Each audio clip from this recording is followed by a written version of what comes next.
I'm gonna try to see if this works. The internet is terrible today. Don't know about going forward.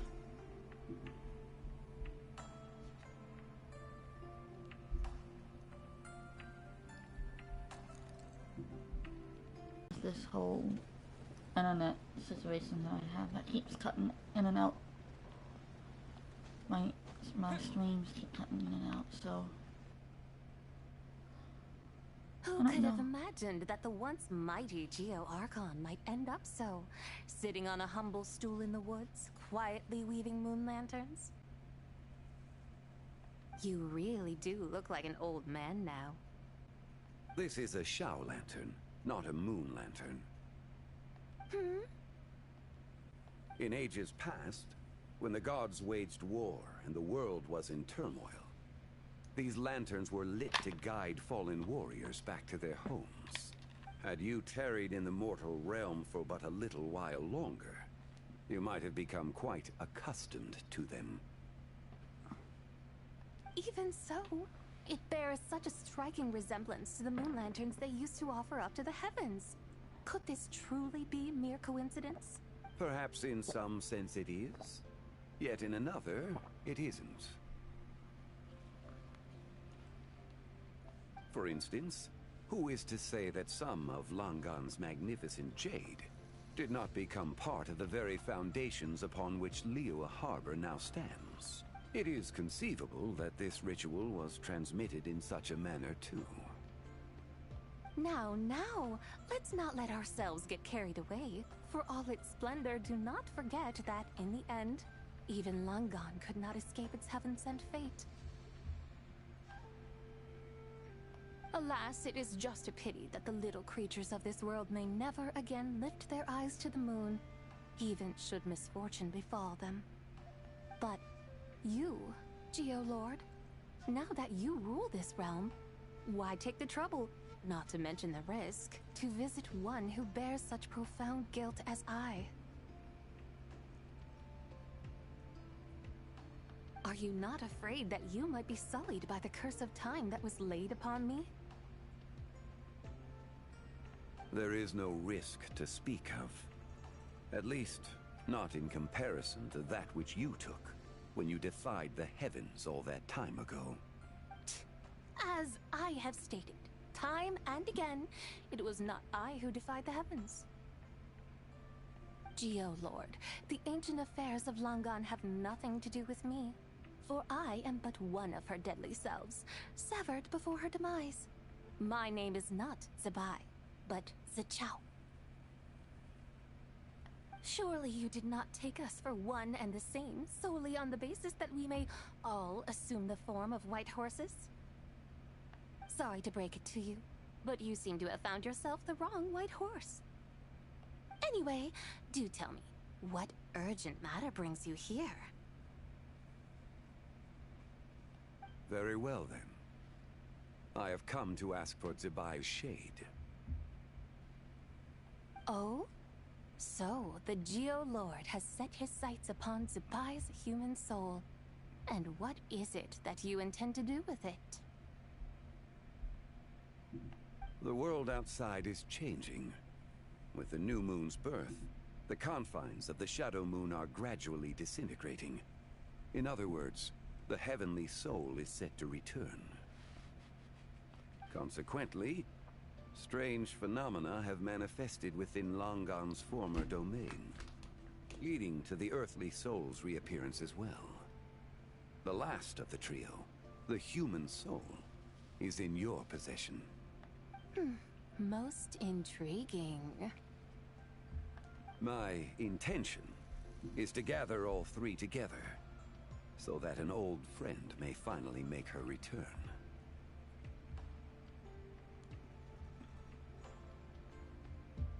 I must admit, it seems that some remarkable affairs are coming to pass in the outside world. Yet there is one thing you seem to have overlooked, Lord of Geo. Back in the day, it was you that freed me from that painting. And afterwards, I took up arms in your name. Together we first subdued Chenyu Vale, then brought peace to Mount Qingse. It was for this cause that the contract between us was made. But now that the debt has been repaid, what cause have you to expect my aid?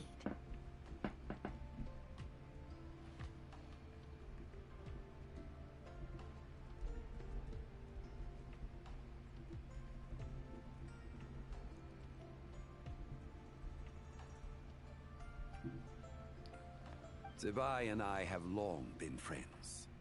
Given not only that you were manifested from a corrupt desire within her divine form, but that you also possess a fragment of her soul, how can you purport to be the wrong White Horse?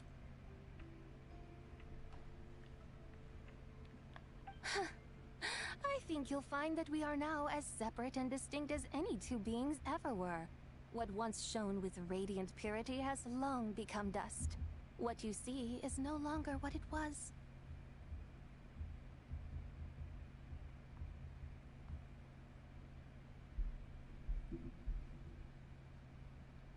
Oh, great Lord of Geo.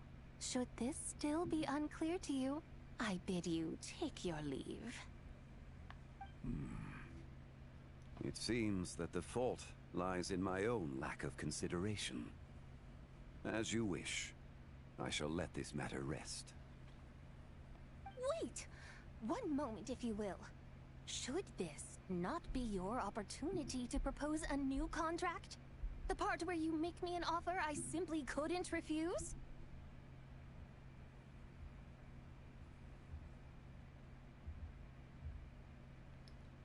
Even those puny mortals know how to haggle when striking their bargains. Should you, the famed god of contracts, not likewise strive for success through negotiation? Come now, enough with the posturing. It's time to name your price. Very well.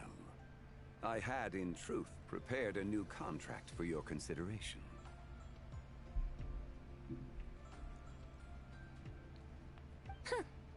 I knew you would not come before me unprepared. Yet, you should know that I want for nothing, for I live in the mountains, carefree and untroubled. Occasionally, I even find sport in teasing the mortals who stumble into my presence. Then why persist in telling them those ancient stories? I speak of what transpired before the sky collapsed and the earth sank into itself.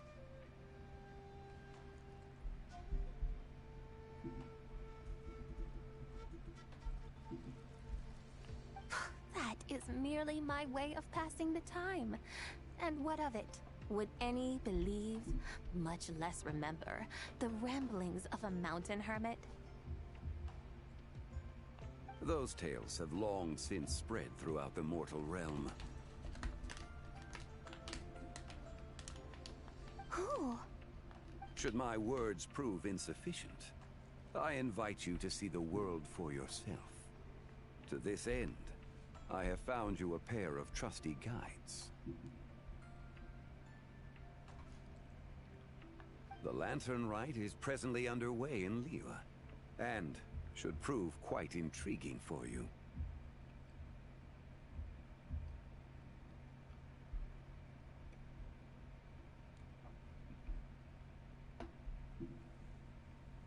So this, then, is the contract you have prepared for me?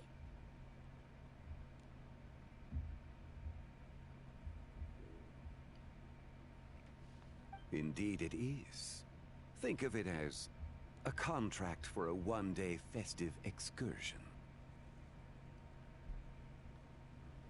Surely you do not hope to offer this in exchange for Tsubai's shade. The foundation of my very existence for a little excursion seems a little steep, wouldn't you say?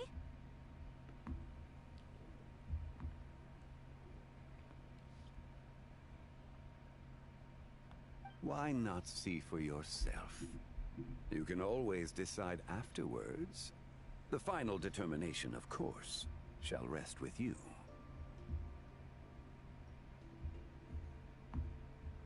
Is that so? Then perhaps this deal might not be entirely off the table after all. Where then are these guides of which you speak? Hey, it's Zhongli! Oh, we've been looking for you everywhere. We thought you might have gone missing. You're here. So these are my guides. Well, well. They certainly look the part, I'll give you that.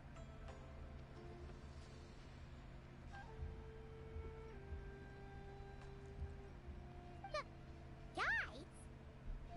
Oh, you poor innocent little creatures. The benevolent Lord of Geo has soaked you to me, which means that for the rest of this day, you belong to me.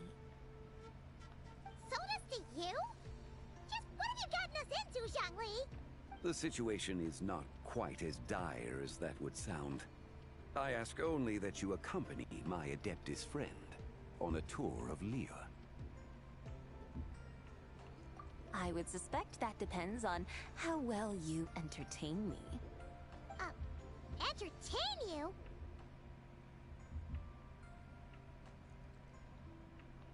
Let us start with this Liyue harbor of which I have heard so much.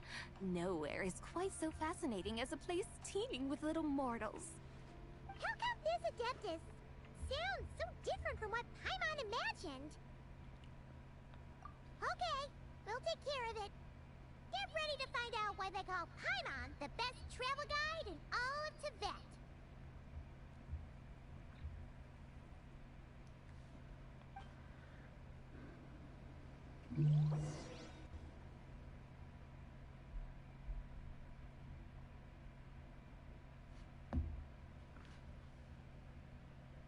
That was interesting.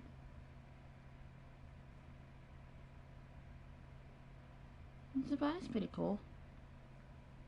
Sorry for the delay with response.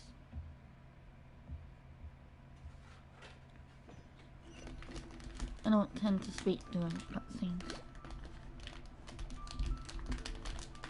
Look! We've arrived at Liyue Harbor! Not only is it Tibet's busiest port, it's also the beating heart of Liyue.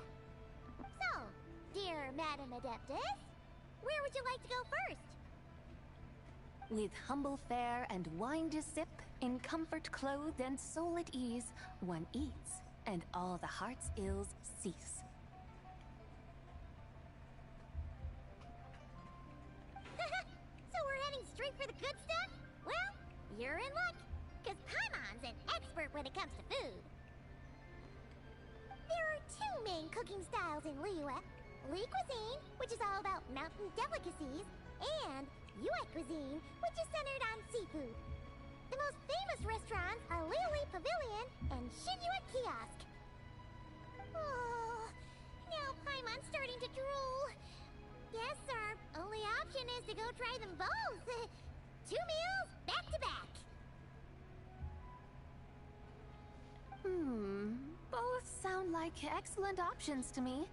Are these the kind of establishments that most people might visit on a regular basis? Not exactly. Both Li cuisine and Yue cuisine are known for their pricey ingredients.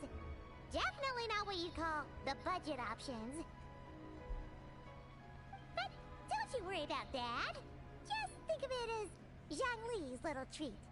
Kinda putting Hu Tao in a tough spot here, Paimon. Come on! Aren't you supposed to be pals with Hu Tao? I'm unsure we can afford to spend a little more of her mora at least. Just looking for an excuse to... Provide our Adeptus with the best possible experience here. Don't you want that too? Both certainly sound like worthy choices. Just now, though, I happened to see a porter pass this way. Where might individuals like him go to eat? A hungry porter, huh? Oh! Paimon knows just the place! One mean restaurant. Yep. Nothing fancy schmancy there. Just tasty dishes made with simple ingredients in a variety of different styles. Most importantly, it's great value for money, too. No wonder everyone loves it, huh? Oh, and the owner happens to be a good friend of ours, too. One mean restaurant. Yes, even the name itself feels lively and down to earth. All right, let's make it our first stop. Yippee! That's a great choice, too! Alrighty, let's head over there right away! Paimon can't wait to dig in! Wamin Restaurant, here we come!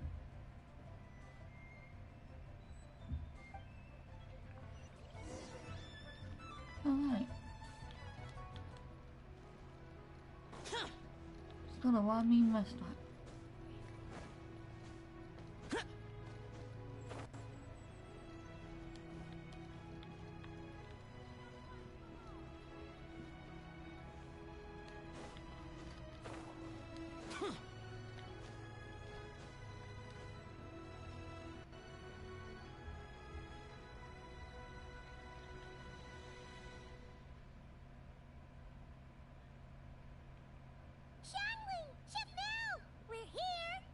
Oh, hello there. What a surprise to see you two. Welcome, welcome. Hey there, Traveler and Paimon. We're a little busy today, so grab a table while you still can.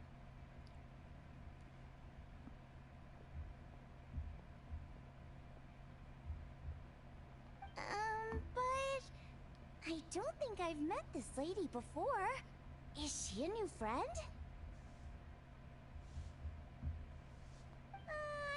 You could say that. We brought her here for Lantern, right? Oh, I see.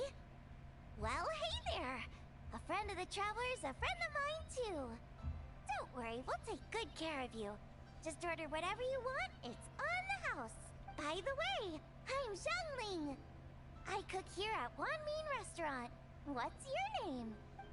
Miss Xiangling, have you ever heard of the White Horse Adeptus? Of course. What about her? I am her, and she is me. Huh? You mean you're an Adeptus? Oh, you young'uns crack me up. Come on, Xiangling. You've got to keep up with the times. Haven't you heard of cosplay? It's like a role-playing game where you dress up as famous characters and pretend to be them.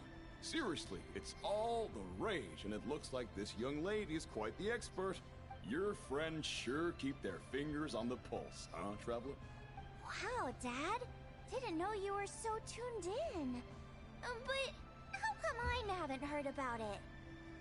You gotta listen to our customers.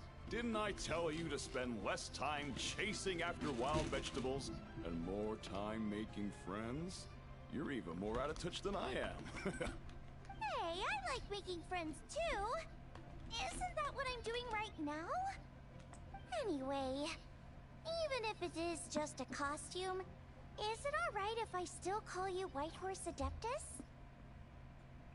Of course it's all right, because that's exactly who I am. Okay. I can see you're really committed to the role. How about I call you the real White Horse Adeptus instead? In that case, you can call Paimon the real Traveler. I guess that makes me the real Paimon. Yeah, right. You could have at least switched outfits. Puny mortals. Nevertheless, I suppose it might be amusing to indulge in your little charade for a while at least. All right, go grab yourselves a table. I'll come take your order in a bit.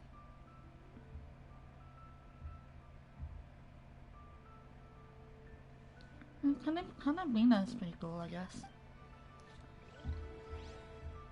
I don't have too much to say about her.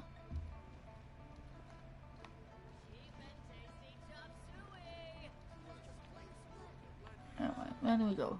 Leo's really got a lot going for it.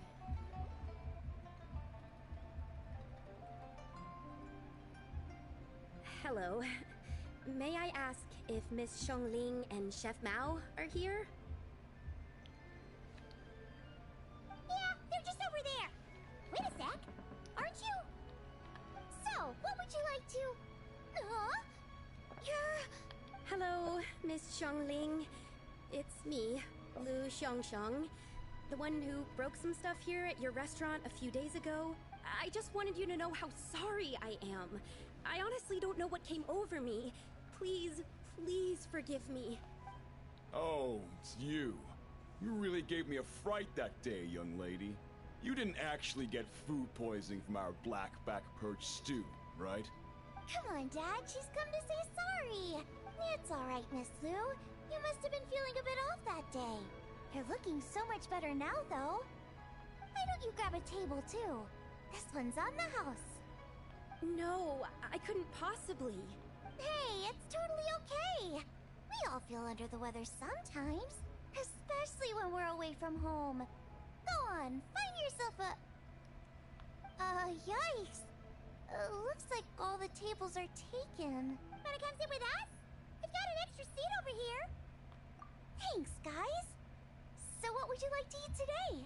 Feel free to order anything you like.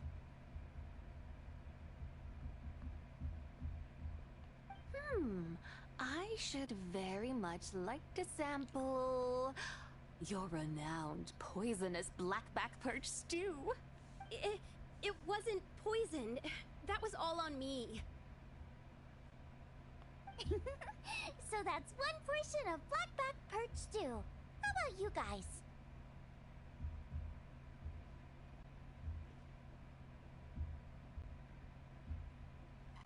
Paimon wants...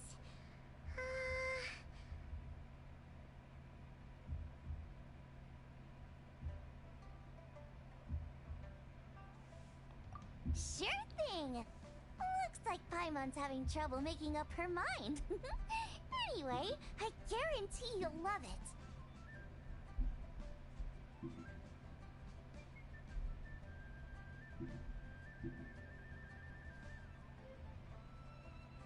Let me think.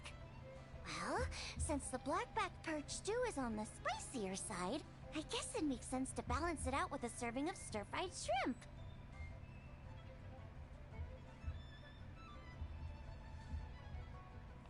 And since it's LanternLit season, you better try out the triple-layered consommé and come and get it too! Those are our seasonal specialties. As for the carbs, since we've got a full table, how about some right at home? Along with our special chili mince cornbread buns. Trust me, you won't be disappointed. Then for dessert, I'll whip you up some Lucky Snow Delight.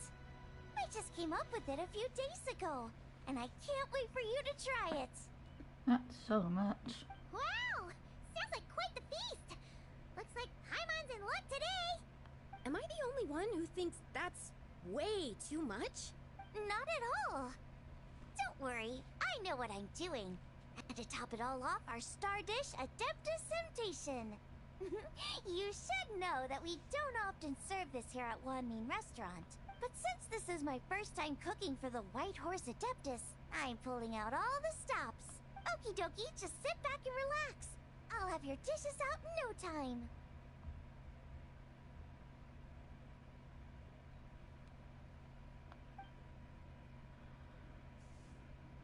Hold on. Did I just hear Miss Xiangling mention the White Horse Adeptus? You did indeed. And you're looking right at her. That's a joke, by the way. She's cosplaying. Oh, I see. Phew, almost believed you there for a moment. Tell me, little one, what business might you have with the White Horse Adeptus? It's a long story. Basically, a while back, I took part in an archaeological dig over at the chasm. While we were there, we discovered a number of relics. Our findings show that they date back to the era of Long Gone, an ancient nation whose people are said to have been the ancestors of some of the modern-day inhabitants of Chenyu Vale. And why might such matters concern the White Horse Adeptus? Because some of those relics not only seem to contain textual references to her, but even depictions of what she looked like. There have long been legends claiming that the White Horse Adeptus was a deity of that era, but there are plenty of other theories out there too. If I could just locate some more detailed records, I'm sure we'd be able to find out so much more. So you're into history? I Well, to tell you the truth, I actually joined the archaeological team by sheer accident.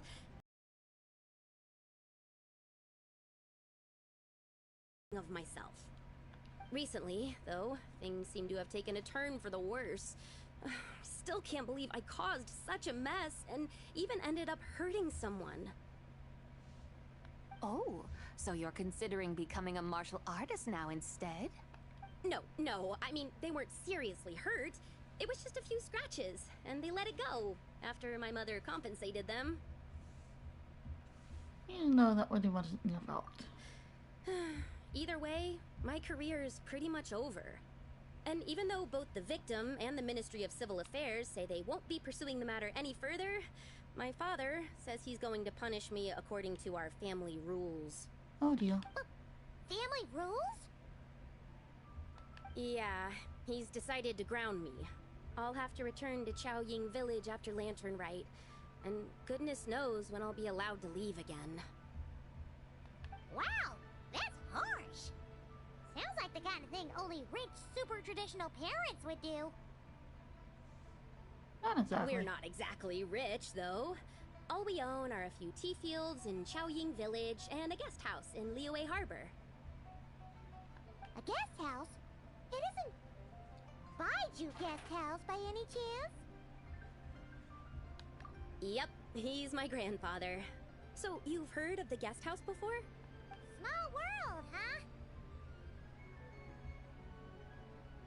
Come to think of it, didn't Boss Lou mention something about hoping that the White Horse Adeptus would show up and let her divine power be known? Sure, but Paimon's guessing this wasn't exactly what he had in mind. Keep it down, Paimon. Little one, it sounds to me that your family is rather well off after all. What then drew you to archaeology? Why subject yourself to such unnecessary hardships? Even if I stayed at home, there's no guarantee I'd lead a nice, easy life. Just look at my father. Recently, my grandfather put him in charge of the guest house, and he came up with a bunch of ideas right away, starting with changing its name. That didn't turn out well, though. My grandfather yelled at him for days, even calling him a bad son, and they still haven't let it go. Oh! Paimon thinks we might have heard about that too. Long story short, being dependent on others is never fun. You just end up being completely under their thumb. That's why I want to make it on my own out here, no matter how hard it is. After all, what's so funny about that? You poor, innocent little creatures never fail to amuse me. To think you would endure all manner of hardships in your brief time on this mortal plane, and all that merely to rise above others. I would have thought that the wiser path would be to simply roam this world as I do. Huh? Tell me, what is it that you truly delight in? Archaeology? Martial arts? Tea planting? Or perhaps the keeping of a guest house? What I delight in? Yes! Surely there must be something you don't find quite so exhausting. Whatever delights you should not feel like a burden. But do things like that really exist? Of course! Take Miss Xiangling, for instance. I defy you to detect even a hint of hardship on her face when she wields her walking spatula. So, since it seems you are resolved to tread the rocky path, you should strive with all your might to pursue that which brings you delight. You mean, like cosplay? I suppose you might say that. Looks like the White Horse Adeptus is really getting into her role. I think I get what you mean then. Maybe I should have a chat with Miss Xiangling before I head home. Okay, everyone. Sorry to keep you waiting. Here's your food. Wow, to try that famous poisonous stew. Hey, didn't you hear what Shang said? It wasn't the stew. If anyone's to blame, it's that other you. What's up? How fiercely this mortal fare burns upon the tongue!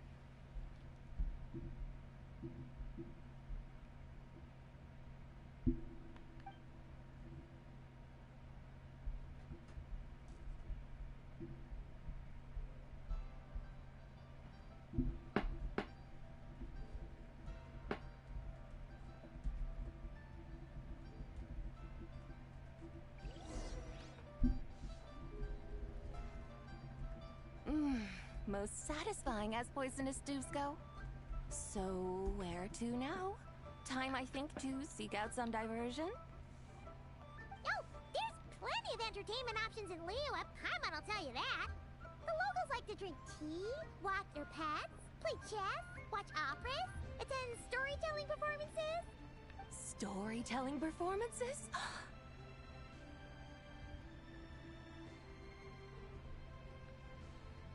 You know, like listening to people telling stories.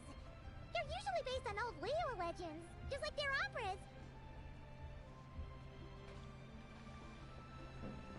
Stuff like the divine damsel of devastation through the eyes of a dragon, or the sanctification of Tao Do.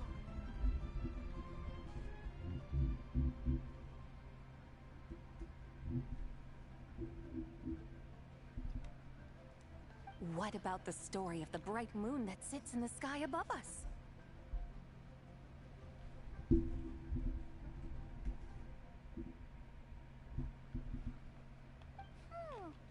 Paimon doesn't think she's heard that one. Still, the moon does come up quite a lot. It's even in the name itself. The Yue in Liyue actually means moon. Since we're on the subject, you like telling stories yourself, right? Why don't we go check it out?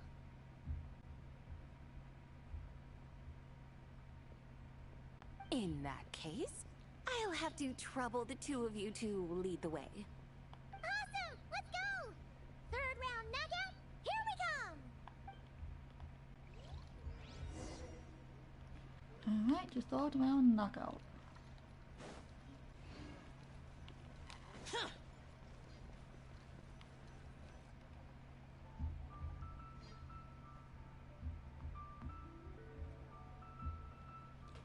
What a tongue twister.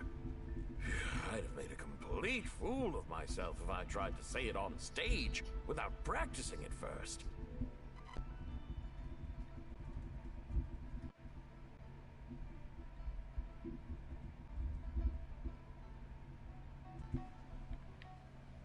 Huh. Call yourself Iron Tongue Tien. Wobbly Tongue Tien, more like. I used to have that problem a lot.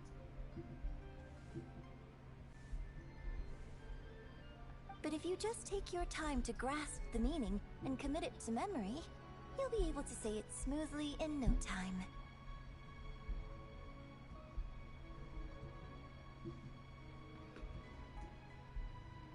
You're right, Miss Yoon. I'll give it another try. Hey, Yunshin! Fancy seeing you here! What are you two talking about? Ah, Traveler and Paimon, we meet again. And who, may I ask, is this? You may call me the White Horse Adeptus. The White Horse Adeptus? She's not really an adeptus. I see. Well, it certainly looks like a lot of fun.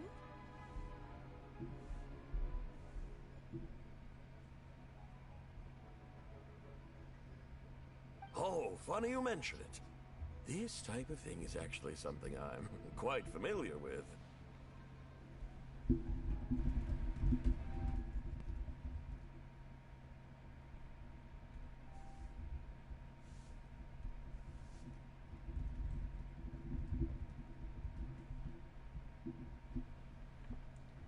Once, to perform through the eyes of a dragon, I decided to imagine that I was Rex Lapis himself. It was the only way to truly inhabit his mindset and understand his resolve to quell those demons.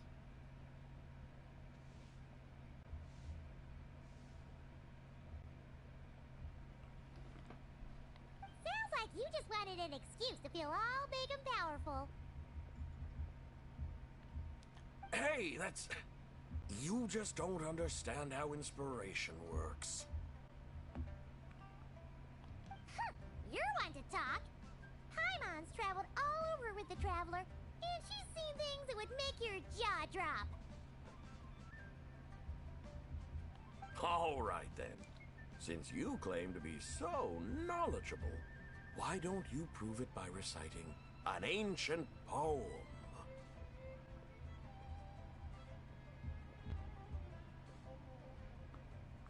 An ancient poem? Which one?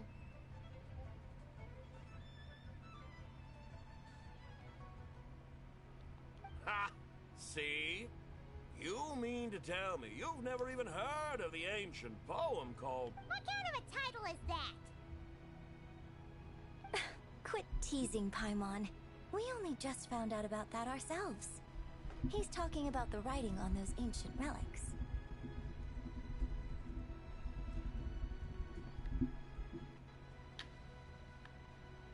When we first saw it, we couldn't figure out what it all meant. So in the meantime, we decided to just refer to it as an ancient poem.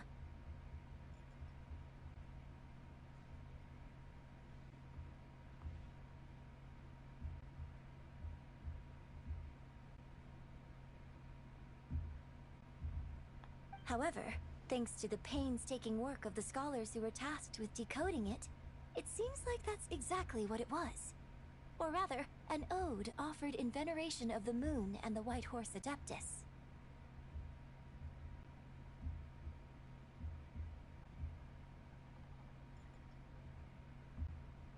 Oh yeah! Didn't Kuching mention that before? It's got something to do with Longon, right? The moon may disappear tonight. We should be in no danger. In other words, there's nothing to fear. But if you're worried, we can always take a leaf from the Book of the Ancients. By reciting this poem, I mean, and calling for the White Horse Adeptus' aid. If we do that, I'm certain she'll protect our moon and keep us safe.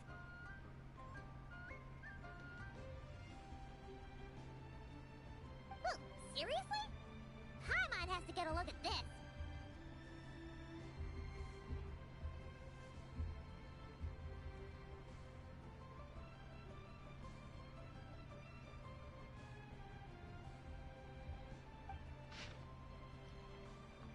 Under moon eternal.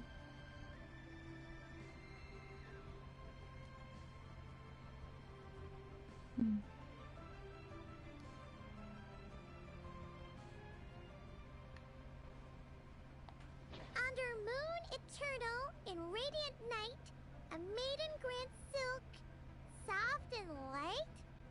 What in Tibet's that supposed to mean? Under moon iridescent, in night divine. Blah blah blah, something cloth so fine. Something about fields being plowed, something else about seeds being sown from the earth. Seriously? What is this? The fields are plowed, the seeds are sown, and from the earth, life is grown.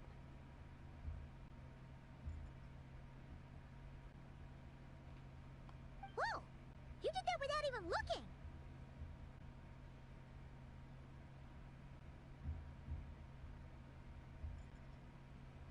Bravo! Bravo! We have an expert in our midst.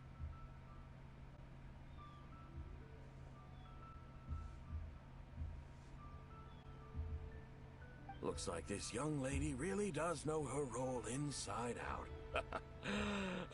If I didn't know any better, I'd have taken her for the real deal.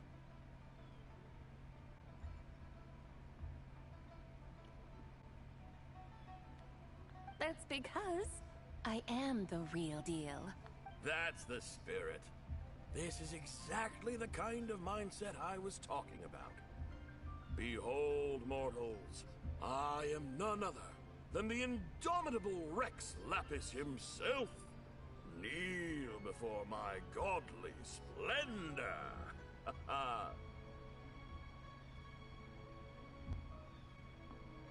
Believe me, young lady, I know exactly why you do it. Back in the day, I was just like you.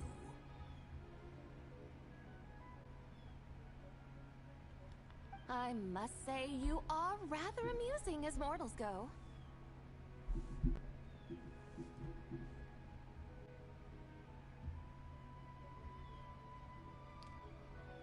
Miss Whitehorse Adeptus, it is a great pleasure to make your acquaintance today. I have some questions regarding the poem, and I was wondering, perhaps, if you might be able to shed some light on it?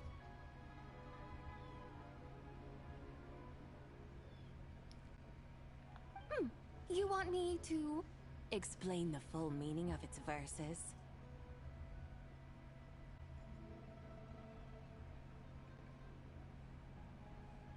Your guidance would be much appreciated.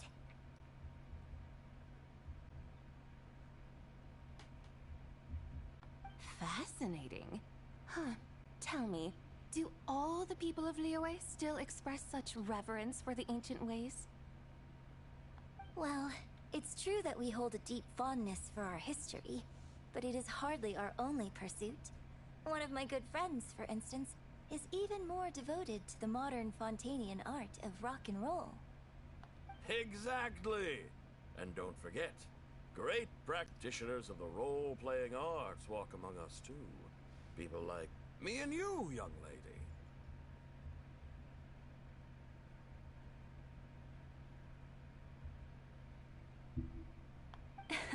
Yes. So rather than placing too much emphasis on our reverence for the ancient ways, it might be better to say that here in Liyue, 100 passions bloom, each with a voice of its own. I see. Then, I suppose it wouldn't do any harm for me to enlighten you. In truth, it is but a simple poem of blessings. Its meaning is this. As the eternal moon rises in the night sky, a maiden adorned with lustrous jade descends upon the earth. She blesses the kudzu vines and mulberry leaves, so that they may be used to make coarse cloth that is nevertheless soft, light, and comfortable to wear. As the iridescent moon rises in the night sky, a maiden adorned with lustrous jade descends upon the earth. She blesses the kudzu vines and hemp, so that they may be used to make fine, luxurious cloth. As the frost moon rises in the night sky, a maiden adorned with lustrous jade descends upon the earth. She blesses the mugwort and artemisia, so that they may be perfect for divination. So she really did come down from the moon? She shows the people how to use the plow and spade to purge the land of weeds, till the soil, and heap up the earth to make it fertile. Then with the hoe, she teaches them to sow their grain, bestowing the promise of life upon every seed. She blesses the millet and the beans, ensuring that their stalks and vines stretch forth without end. She graces the wheat and the rice, so that their heavy heads are filled with plump, glistening grain.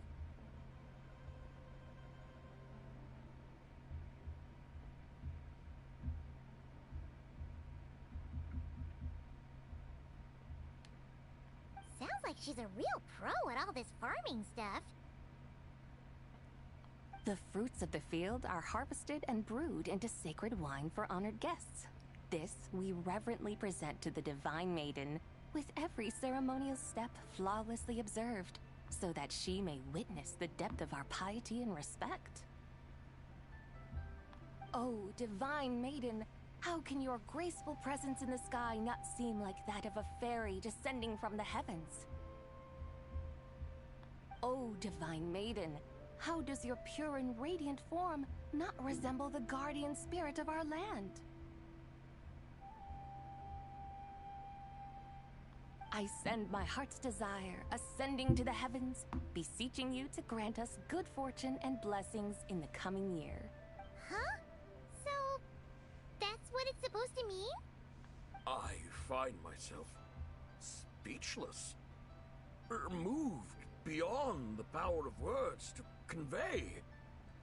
Oh, young lady, you have shown me the heights to which a true role player might aspire.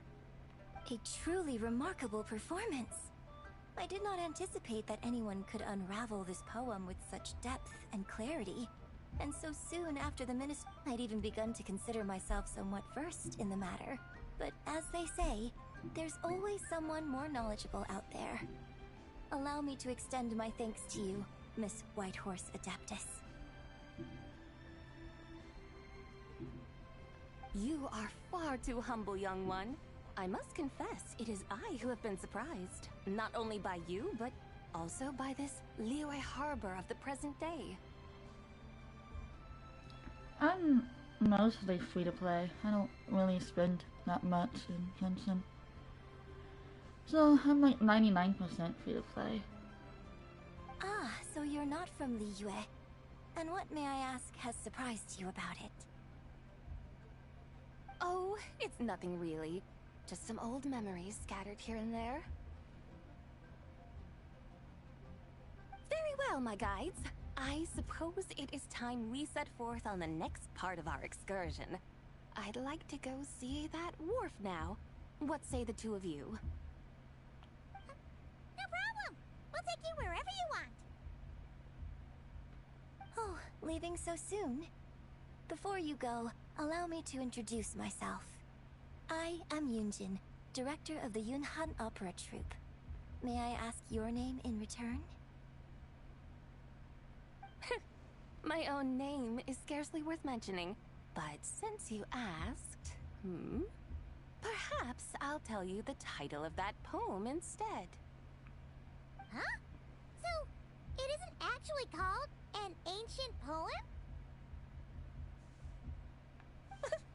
Of course not. Its real title is Odes of Long Zabai. Odes of Long Zabai. All right then, until we meet again.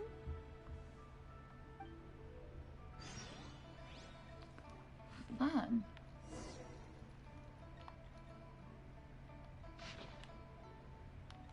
Alright. Let's go down to the wharf.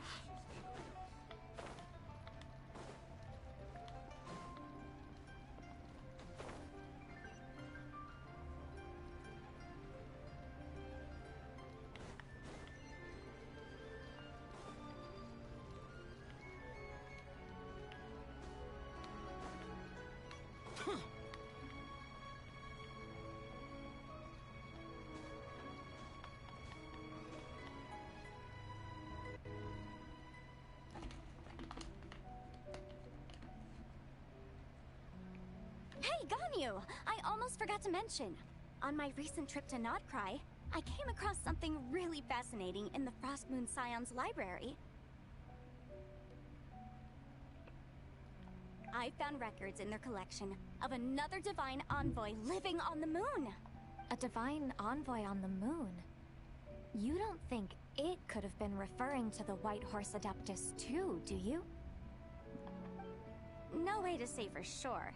Still, the similarities between our legends are intriguing, to say the least. Isn't it amazing? Especially when you consider how far apart we are. It truly is. We might live in different lands, but when we look up at the night sky, we all see the same moon and stars. Right? It's like we're all bound together, no matter where we are. When you think of it like that, it's almost as if our friends from other nations will be right here celebrating with us. Isn't that a wonderful thought?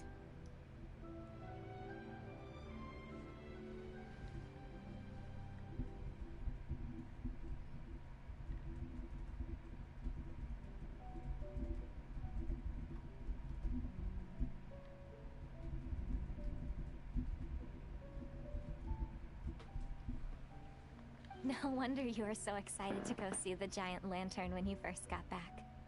Sounds like you're a real fan of the White Horse Adeptus, huh?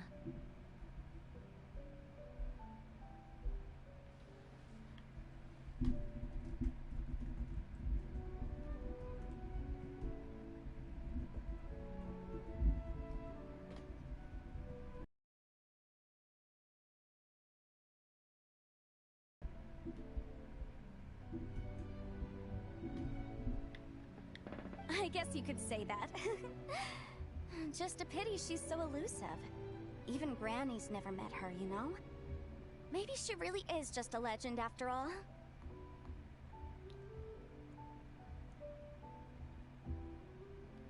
Hey, Yanfei and Ganyu! Trust Paimon. The White Horse Adeptus is as real can be. Huh? Oh, look! It's the Traveler and Paimon! Feels like I haven't seen you two in, like, forever. Happy Lantern Rite. It's so good to see you again. Hey, you two. Happy Lantern Rite. Did I hear you right just now, Paimon? Does that mean you've actually seen the White Horse Adeptus? She has indeed. And now, so have you. Huh? And you are? Why, who else? The White Horse Adeptus, of course. Could you maybe start with something else next time? You're the White Horse Adeptus? She's cosplaying as the White Horse Adeptus. I think we can drop the act with these two. That's right. Allow Paimon to introduce you to our new friend, Zichao. She's been low-key obsessed with cosplaying the White Horse Adeptus ever since we met her. I see. Well then, greetings, Miss Zichao. My name is Yanfei, and recently I've been low-key obsessed with learning everything I can about the White Horse Adeptus. I'm sure the two of you will get along like a house on fire. Oh, and by the way, I'm Ganyu. So, Miss Zichao, you must be here to see the giant lantern too, right? Hmm? A horse-shaped Zhao lantern? Is that what I think it is? That's right! A lantern made to honor the White Horse Adeptus herself. Isn't it gorgeous? Huh? What are you laughing at? Both the lantern and myself. What do you mean? Oh, this lantern truly is an artistic masterpiece. But tell me this. Have any of you ever seen a horse before? Come to think of it, Paimon can't remember ever actually seeing one herself. What about you, Traveler? Me neither. This horse appears to be mid-trot, but it has adopted what is called a lateral gait, where the legs on one side of the body move together in unison. A rather rare sight indeed. Just now, I suddenly pictured myself, I mean, the White Horse Adeptus running the same way. The image was so absurd, I could barely contain my mirth. Oh, really? I never knew that. You learn something every day, huh? Oh, come on! It's basically a giant piece of fan art! Who cares if it's different than the original? Why laugh at yourself? I was merely laughing at my own ignorance. I came here thinking that the White Horse Adeptus's tale had been long forgotten. Yet here I am, gazing upon a lantern made in her honor.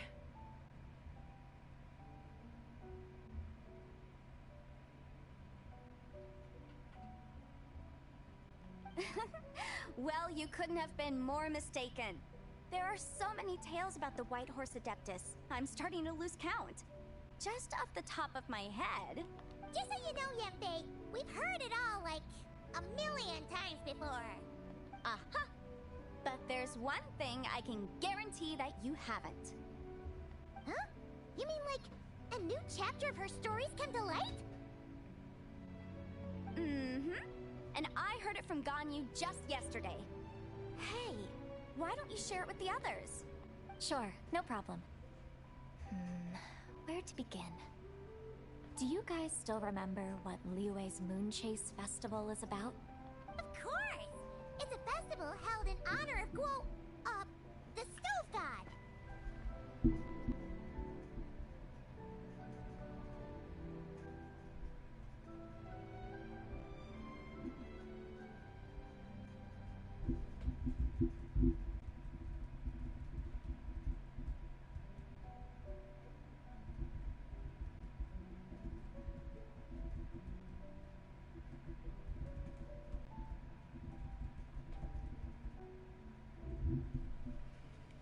That's right. But it took a really long time for the Stove God Festival to become what it is today.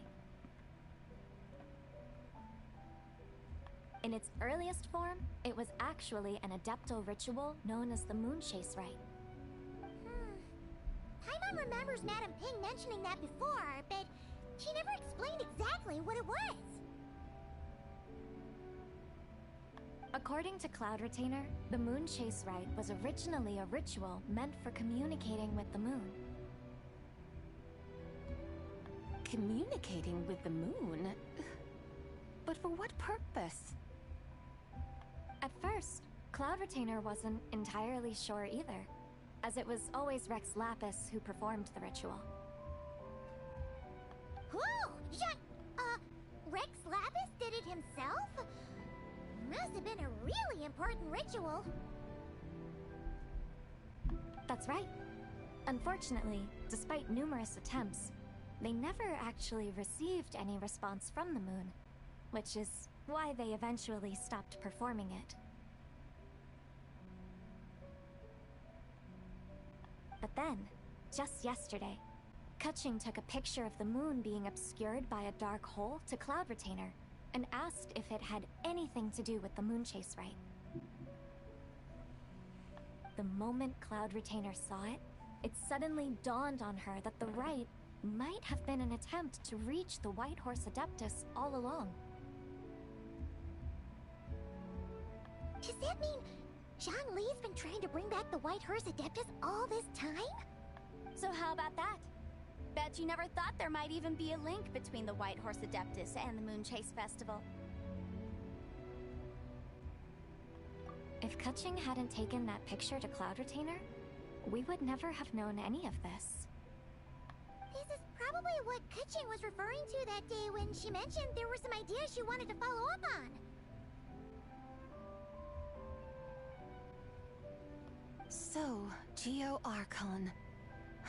All this time, you've been striving to awaken her. Huh? What do you mean, awaken? Nothing.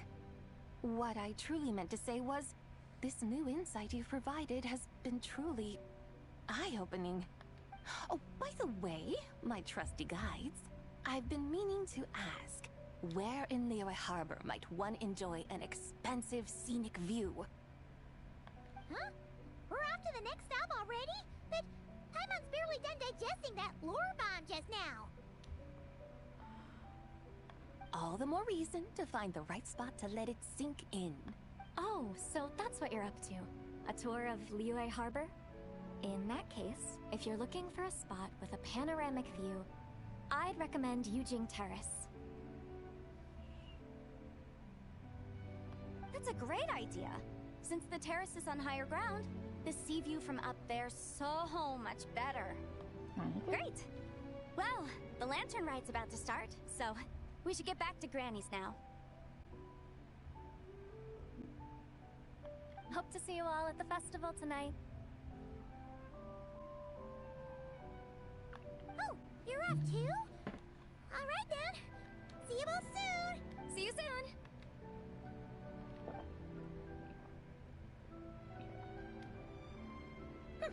Very well, my guides.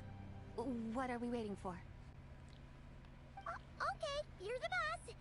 Yujing Terrace it is. After all, the customer's always right. Hold on a second. Something else you needed to do? Let's take a photo here in front of the giant lantern. Good idea. Oh, Paimon likes that idea. And what, may I ask, is a photo? It's this awesome invention that lets you record moments in the blink of an eye. Except, you've gotta try not to actually choose a pose. The Traveler will handle everything else.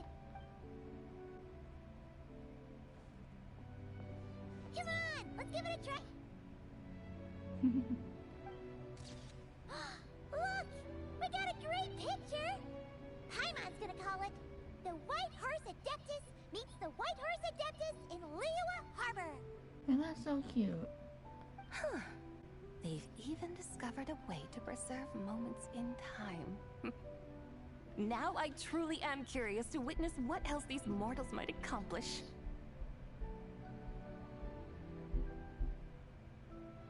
Very well. Let us proceed. Eugene Terrace lies in that direction, does it not? Hey, wait for us!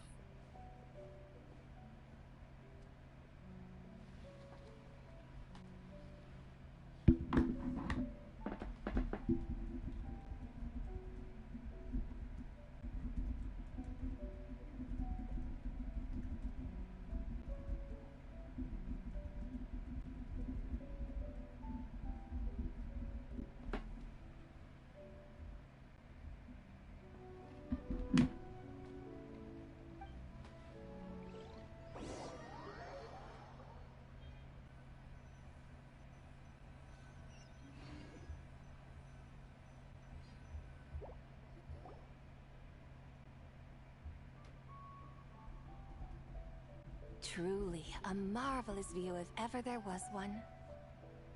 It seems the charm of this Liyue harbor is only heightened by the sun's dying light. And soon, people will start releasing their shell lanterns to mark the most important day of the year. Practically everyone will be with their friends and family, eating a big meal, chatting, and even setting off fireworks. Trust Paimon, it'll look even more amazing then. What do you say? Want to stay to see that?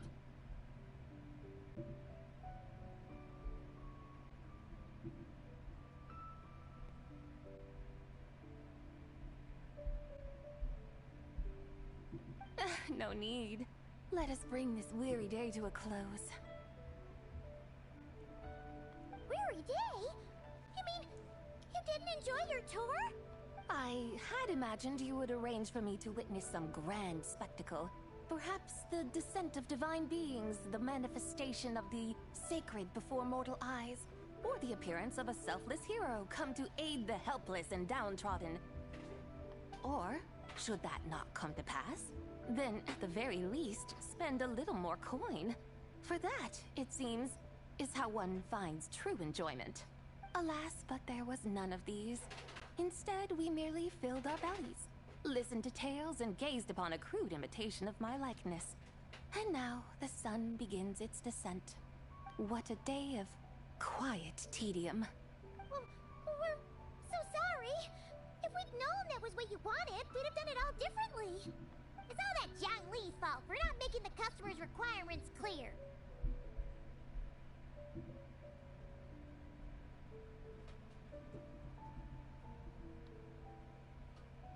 Well, it's too late now. Do you still believe I would part with that soul fragment, now so intertwined with my very being?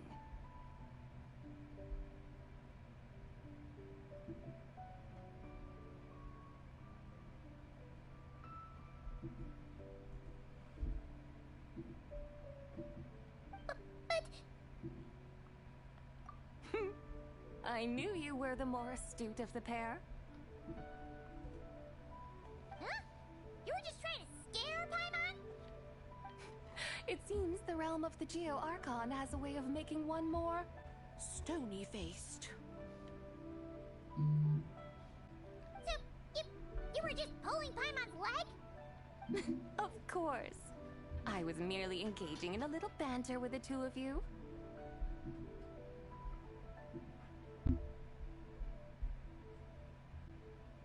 Long ago, I shared tales with various mortals who chanced upon my mountain abode. Never did I imagine that those stories would endure.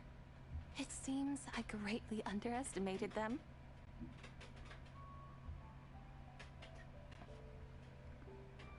Perhaps, as your Geolord said, a few pieces of ancient Langan's magnificent jade have truly become part of the very foundation of this land.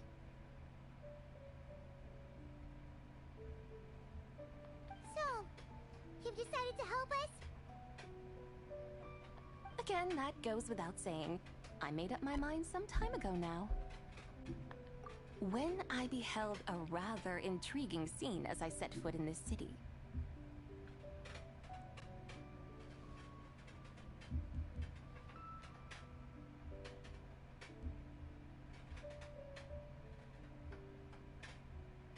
I saw porters passing through the alleys, setting down heavy wooden crates from their weary shoulders. Peddlers pushing carts as the kites and lanterns upon them rustled gently in the breeze.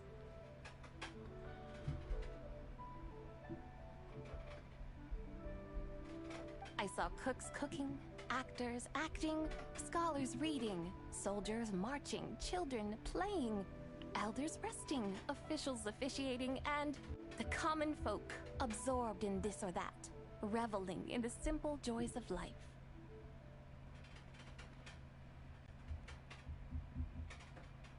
Some, it seems, have already found that which stirs their hearts, while others continue to fret, troubled by uncertain futures.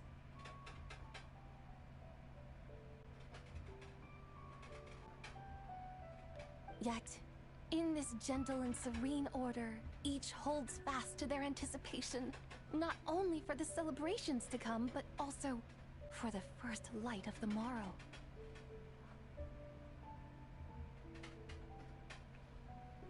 Scenes I once yearned to behold now unfold before me, no longer in Langan, but in Liyue Harbor, thousands of years on.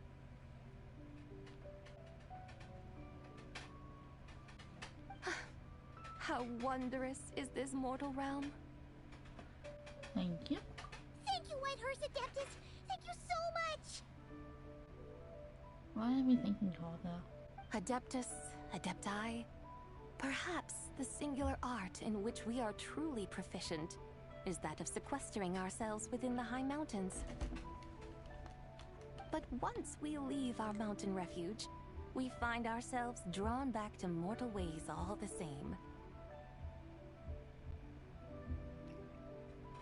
So, it is I who should offer my thanks to the two of you. Traveler, Paimon, you have made this day more delightful than any I've known in a long, long time. Yay. Come now, and take what it is you need. You mean, like, right now? But don't you think we should wait for Zhangli? That won't be necessary. All things shall meet again in their time, for the waters know no rest, and the flowers their appointed season. One need not fear that life is but a journey of goodbyes.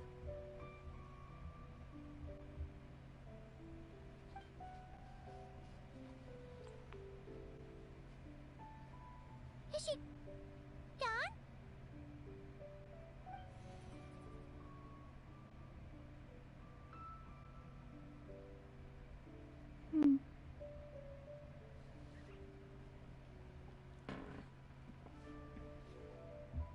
Yes, she's gone. A deadly self is formed from the body's impure vapors, so naturally it cannot survive long in this world. Had it not been sustained by the remnant of Zibai's soul, it would have faded away a long time past. Now that the remnant is gone, it has severed its ties to the mortal world. Zhangli! When did you get here? A while ago. I would have thought you'd at least want to say goodbye. Though mountains endure, the ceaseless waters will, at last, wear away their sharp edges. Thus must I meet the marks wrought upon her by the ruler of time with great caution. You're just terrible at saying goodbye.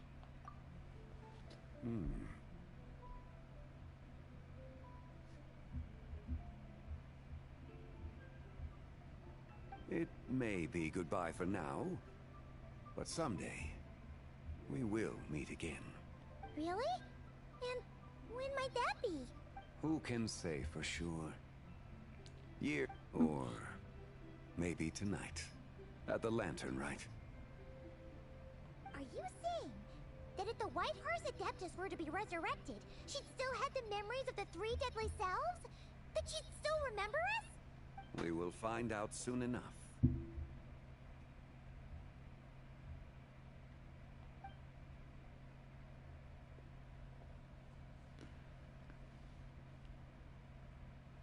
It is time. The rite is about to begin. What's gonna happen? The rite is about to begin. Is the moon really gonna disappear? Got your lanterns ready, everyone? All set. Might be about time to put eyes to the sky. Wouldn't you say, Tianquan? Look!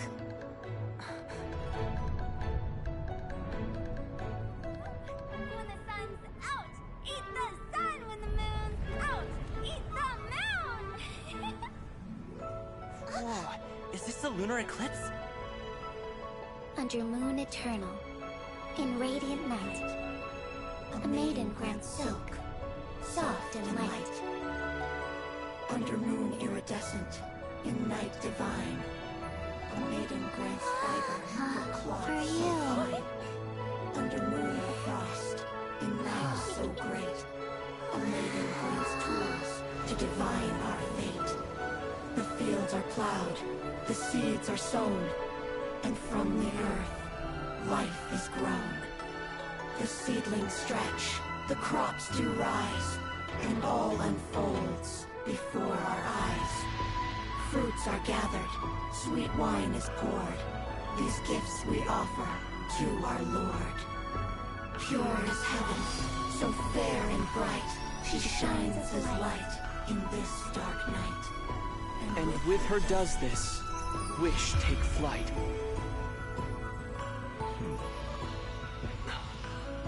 Devoted soul, scattered and unbound. Let this lantern guide you home. By its light be found.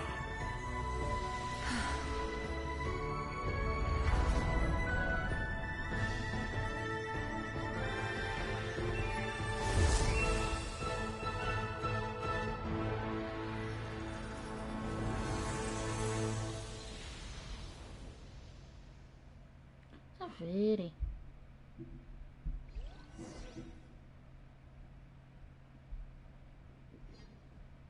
Did we do it? Do we finally get to meet the real White Horse? I don't know.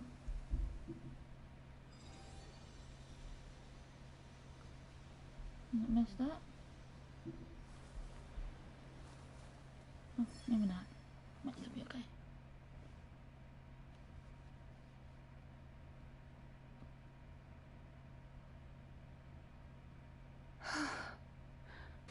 This place. Where am I? A familiar land, now known by the name of Liyue.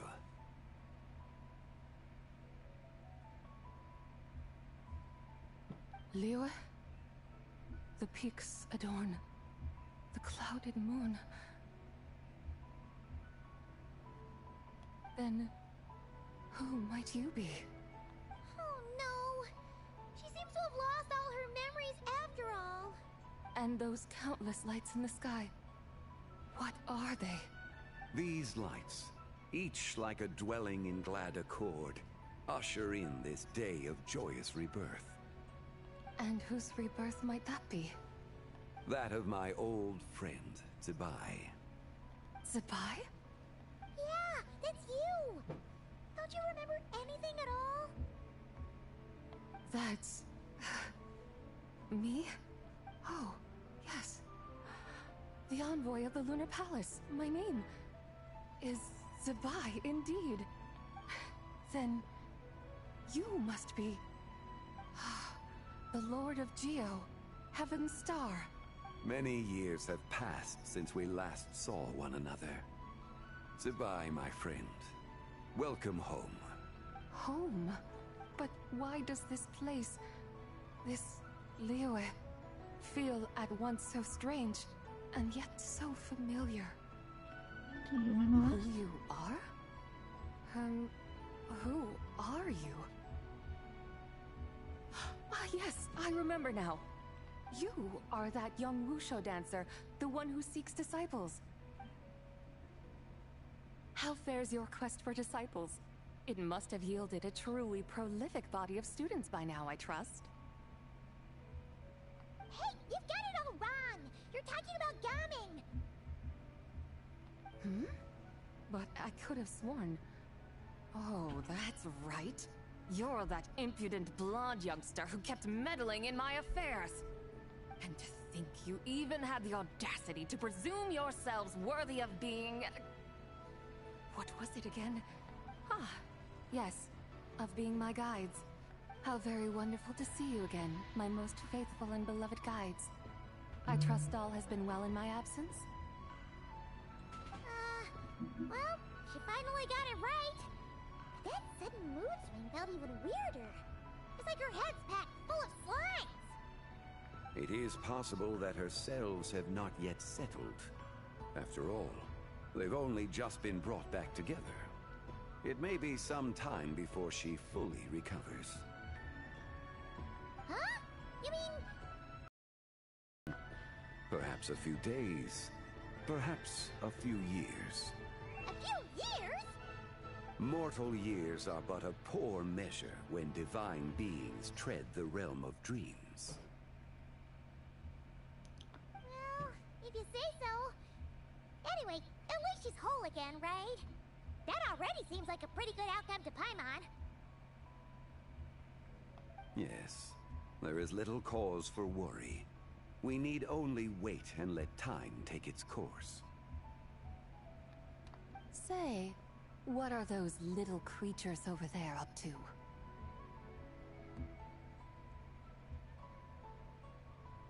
Celebrating Lantern Rite, of course. And those lights up in the sky? Those are all Shao lanterns. This year, each and every one of them carries a little wish inside.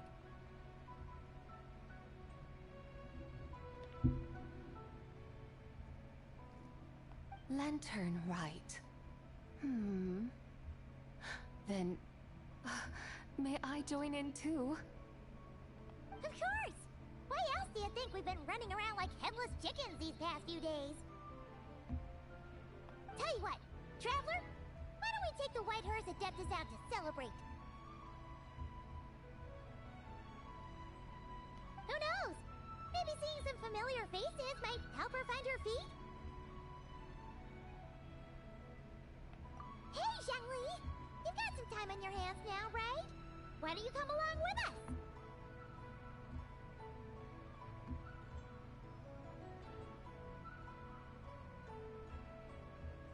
By no means a bad idea, Paimon. Oh, and Sabai, before Paimon forgets, when we meet the others later, remember to wish them a happy Lantern Rite! Happy... Lantern Rite? Happy Lantern Rite! Yes! Happy Lantern Rite indeed. Well then, let's go!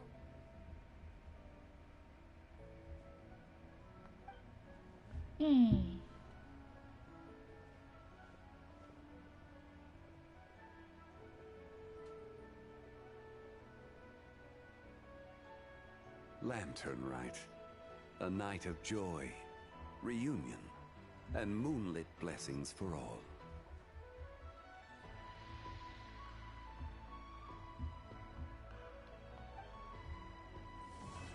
There's Act 3. Finally got it through.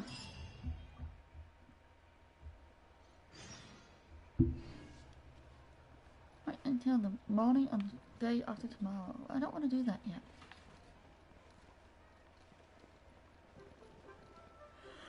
Excuse me.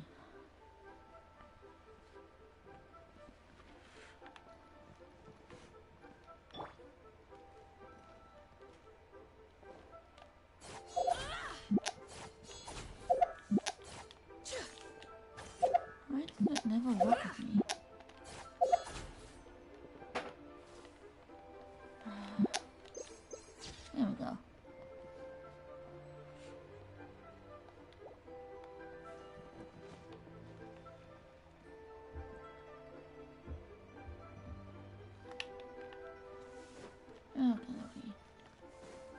we go speak to anyone? Maybe. Is anyone around?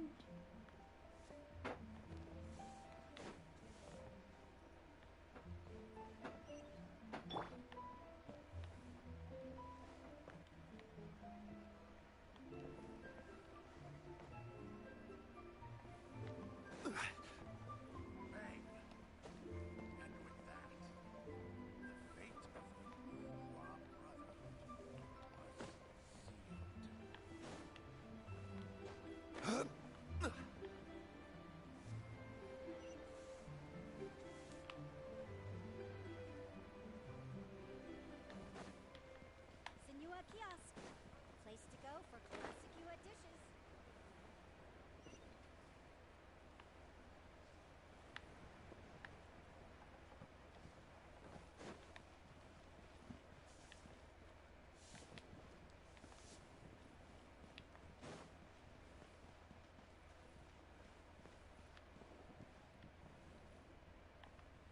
He's so pretty.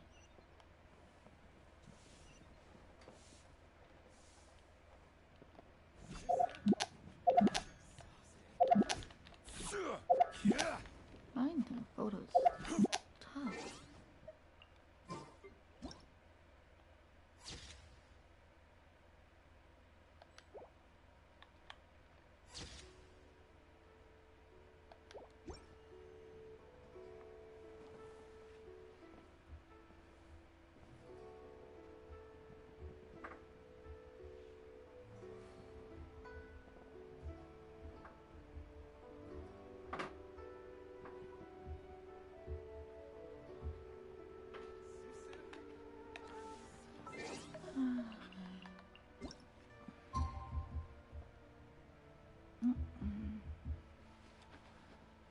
Until the morning of the day.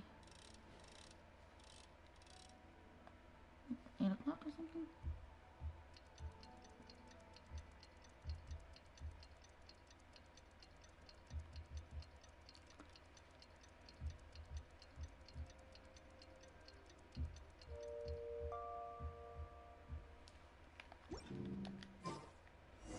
Paimon wonders how the White Horse Adeptus is getting along. Maybe we should check in on her? We can ask Zhangli where she is.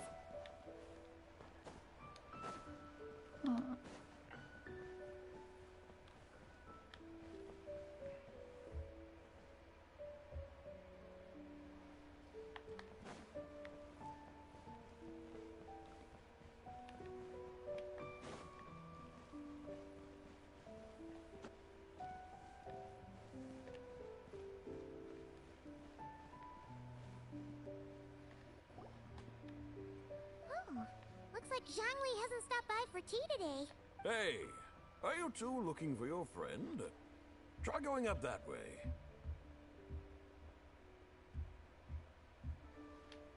Is Zhangli up that way? No, but that young lady who was dressed up as the White Horse Adeptus the other day is. She's your friend, right? I just saw her head toward Wanmin Restaurant. I was wondering why she was eating alone. But then you two showed up hot on her heels. Oh, what luck! We were just on our way to find her.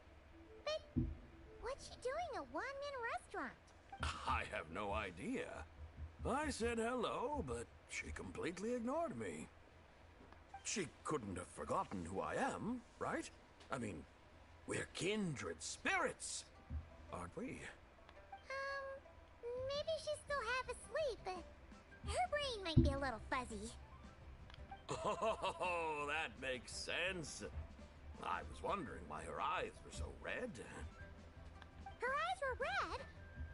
Oh, that doesn't... You young people, staying up all night because you think you're invincible. Look at your friend. Missing out on sleep so she can pretend to be the White Horse Adeptus. That's where that leaves you, you know. A word to your friend from someone who's older and wiser. She really needs some rest. Paimon won't be so certain about the older and wiser part. Yeah, what was that? Nothing. I'll wait till the pass on your message. Hurry along, then. Oh, and don't forget to come back and check out my Rex Lapis cosplay when you're done. Oh, okay. Epilogue. What is it? What happened?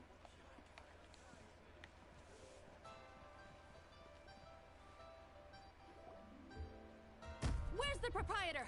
Come out and see me at once!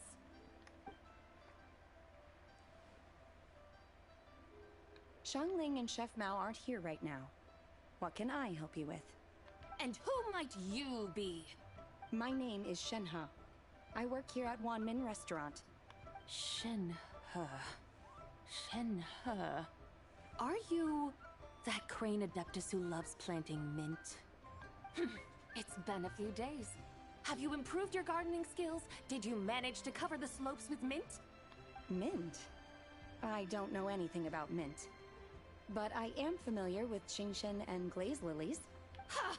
Already casting mint from your mind. How can a practitioner of self-cultivation be so fickle, chasing after every new plant that catches their eye? I'm not sure I get what you mean. Are you delirious from hunger? Would you like something to eat? Shenhe! White Horse and... Sabai! So this is where everyone is! Traveler, Paimon. It's been a long time. Happy Lantern, right? Happy Lantern, right? Is this customer a friend of yours? Yeah, I can say that. Don't mind her, Shenhe. She's just a little cranky because, she didn't sleep well last night and she's only just woken up. Look how red her eyes are. I see. In that case, Miss Zabai, I have a tonic here infused with Shingshin. It's cool and soothing when applied to the eyes. Would you like to try a few drops? Stop right there! Who are you two noisy children? Hey! Have you forgotten about us already? Your guides. Guides. Yes, I seem to recall something about some guides. Ah, yes, now I remember. What luck! I was just looking for someone to show me the way to Elong Wharf. Huh. Is she starting to come around? Why do you want to go to Yingling Wharf? Someone requested my help in purchasing some tea leaves. I was informed they have discounted prices during the festival and that I shall get a good deal there. Tea leaves? This sounds like Zhongli's doing. He sure knows how to get people running errands for him. Suddenly started buying discounted tea? Your friend Rex Zhongli initially requested the most expensive tea, but then a young lady in a hexagram hat mentioned he'd burned through the Wangsheng Funeral Parlor's yearly expenses at an exhibition a few days ago. As such, he is only permitted to buy items that are discounted this month. Oh, that's his boss, Hu Tao. It's about time she realized the problem and put a stop to his spending sprees. Oh, I see. So that's why you're here. Unfortunately, Wanmin Restaurant doesn't sell tea leaves. If you're truly in need, I could gather some wild tea from the mountain slopes. You don't sell tea leaves? But I remember your boss, Miss Lu, saying that she owns tea fields. You really should get some rest. The person you're talking about isn't the boss of Wanmin Restaurant. She's just like you. She came here to eat.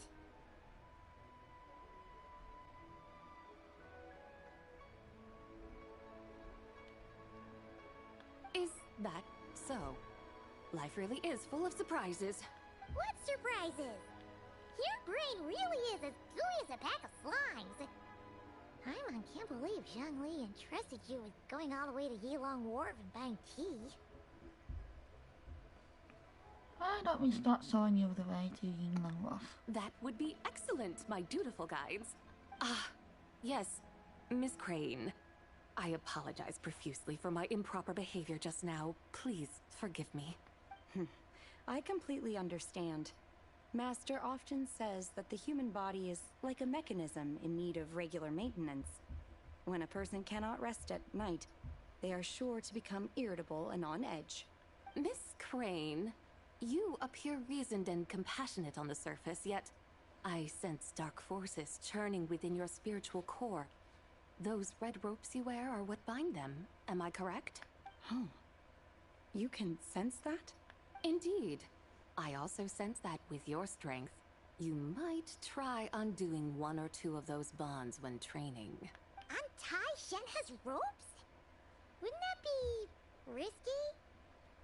Though the use of red ropes to bind the soul is a wondrous technique, practitioners must eventually learn to break free from external aids and look within themselves for restraint.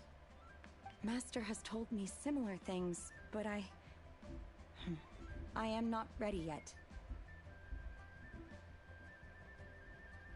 Your self-cultivation has progressed far enough. Then I will seek further guidance from my master. If you still have doubts, you can find me at the Baiju guest house. I'll be taking up residence there for a while. For now, my dutiful guides, let us be off.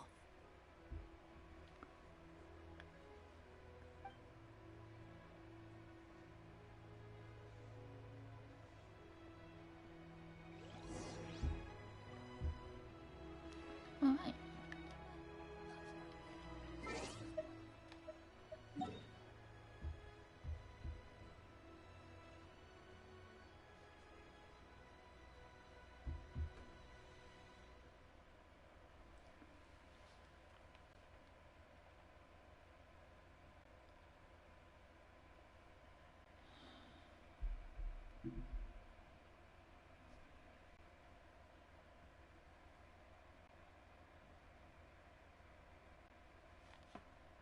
I'm supposed to go to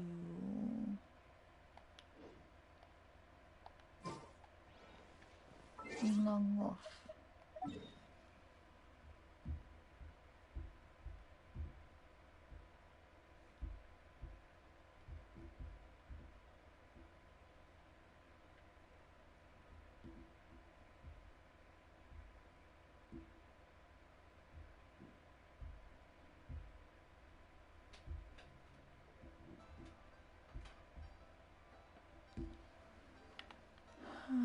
Where is Long Wolf?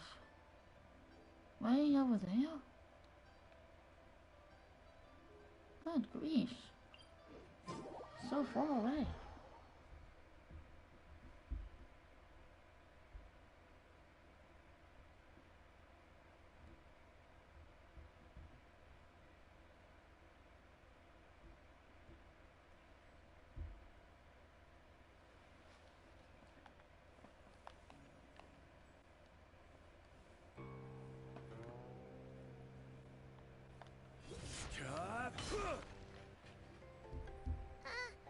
Aren't we going to Yilong Wharf?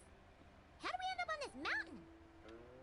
Is that small town over there not Elong Wharf? I sense a familiar scent wafting through the air. You're right. Except for the smell part. Paimon doesn't smell anything. That is because this scent is the essence of jade, which can nourish the spirit. Oh, yeah. Shenyu Vale does have a lot of jade, but Paimon didn't think jade smelled like, you know, anything. Naturally, this has reminded me of something. Hmm? And what's that?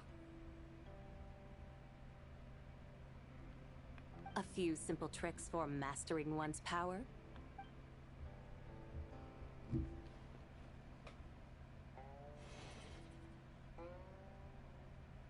What is that thing?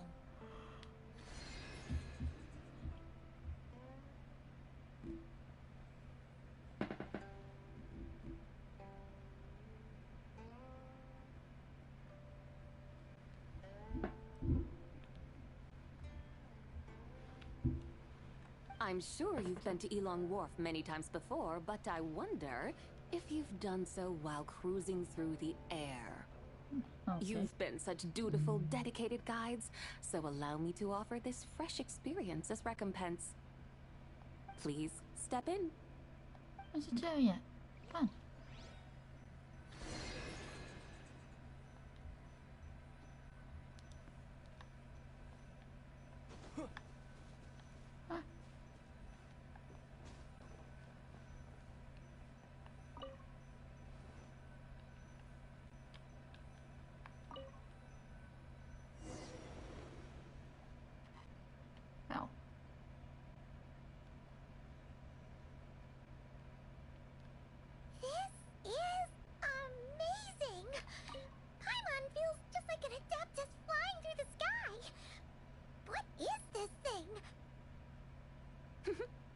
I created it from my memories of the chariot of the Lunar Palace. Many years have passed since I last laid eyes upon it, so there may be some discrepancies. Nonetheless, it is functionally much the same. A lunar chariot? Wow! Paimon never imagined she'd get to ride in one! So, survived. Does that mean you used to work on the moon? Work. That's an interesting way to phrase it, though I suppose you are correct. I was once an angel, a member of a race tasked with guiding humanity. Then, graced by serendipity, I became a moon envoy. Huh? What's a moon envoy? Some kind of super important angel? As you would understand it, a moon envoy is a job title. Any angel, or non-angel, can become a moon envoy. Does that mean you're not the only one? Of course not. Though my memories are still hazy, I vaguely remember some of my colleagues. There was one who liked to take on the form of an ibis. An ibis? Could it be... Can all moon envoys turn into animals? Does that mean Rauma could take that job? She can turn into a deer, and moon chanters are some sort of Luna envoy anyway, right? Moon chanter? I have no idea what those are. Oh, okay then.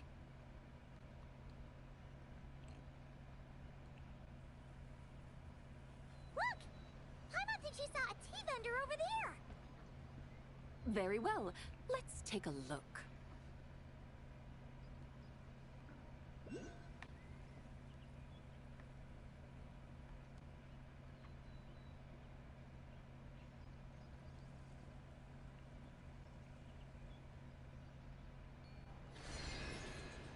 Yeah, that's so cool.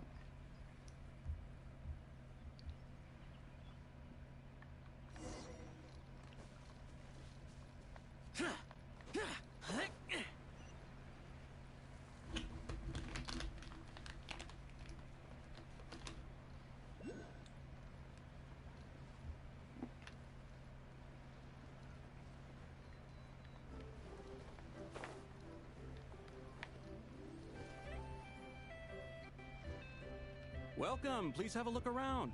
We only sell teas of the finest quality sourced directly from Chaoying Village. Right now we're offering a special discount for LanternLit. Look over there! Discounted tea!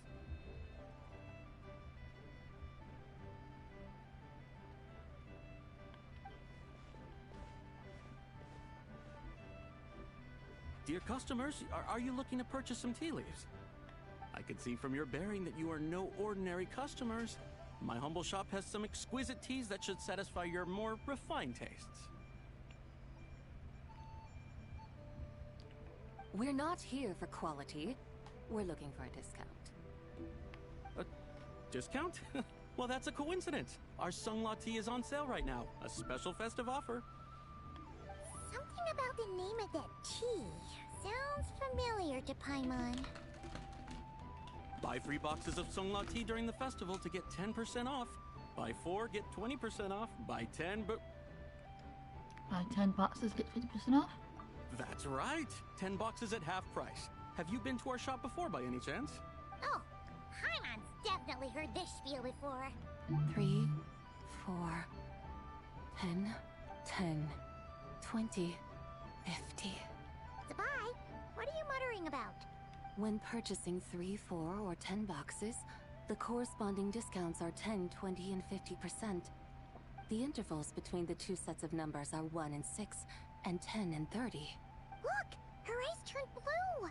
That's gotta be a first! If the differences between intervals remain equal, the interval after 6 should be 6 plus the difference between 6 and 1, which is 11. Similarly, after 30, the next interval should be 50. Therefore, extrapolating upward, the next two numbers in each set should be 21 and 100. You're making Paimon's head spin! Those numbers... A 100% discount! 100% discount? You mean we'll get them for free? Oh, there was a pattern to the discounts. Is Is that right? The pattern we speak of is mathematics, little one. A pattern that is always right. That's amazing! You're a shopping genius, Zabai. Oh, wait. Something feels off here. I had no idea our shop's discounts were tied to the laws of nature. I've learned so much from you, dear customer. No need to thank me. Now, please give us our 21 boxes of free tea. Wait! What's the matter? Paimon just realized what it is that's not right. It took you long enough. We got the short end of the stick. Think about it. If we don't have to pay when buying 21 boxes, then if we buy even more, the vendor should be paying us money instead, right? Huh? Hey, Zabai, work this one out. If we buy 100 boxes, we'd make loads of money, wouldn't we? It stands to reason. Wait a moment, dear customers. Don't you think you're haggling a little too hard? You are the one dictating the discounts. We're simply extrapolating the numerical patterns within. As such, we are hardly haggling. You have a point. However, that's right. I'm so sorry. I just remembered. My supplier didn't come today, so we don't have any tea after all. Such a shame. Terribly sorry about this. Awful luck. Where can we find your supplier? Well... Not to fret. We'll save you the effort and go straight to the source ourselves. Well, you see, dear client, the supplier's discount isn't as generous as ours. You won't be able to get the same price from them. Huh? Does that mean they won't pay us for taking their tea? They might not even offer you 100% discount. How very unfortunate. Nevertheless, as the original supplier, they must offer some sort of discount. Besides, we're not looking to make money. We just want a good deal. Well, that's great. My suppliers are all tea farmers from Chaoying Village. You can go ask around the village, but please don't say I sent you. Do not worry. We appreciate your generosity. Referring customers to your business partners, even choosing to remain anonymous, the demeanor of a true gentleman indeed. Your business will surely prosper. I hope you're right. Then let us head to Chaoying Village. Of course! Just follow us.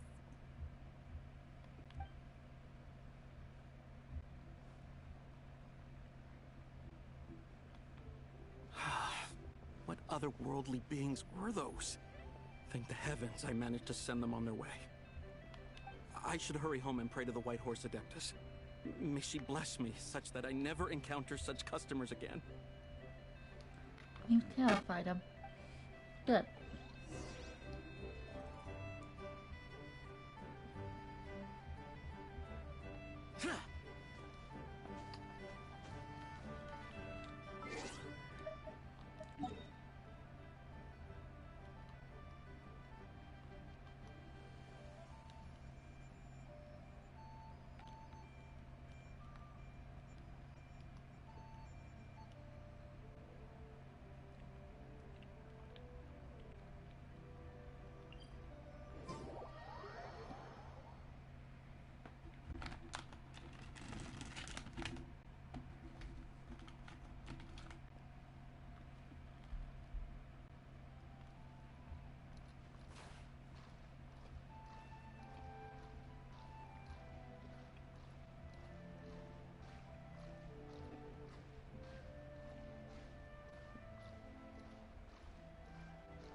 Here we are! Chaoying Village!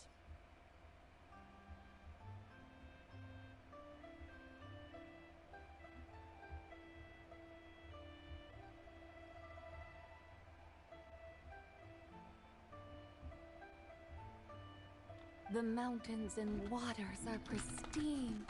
They embody the beauty of heaven and earth. It's a good-looking place, alright.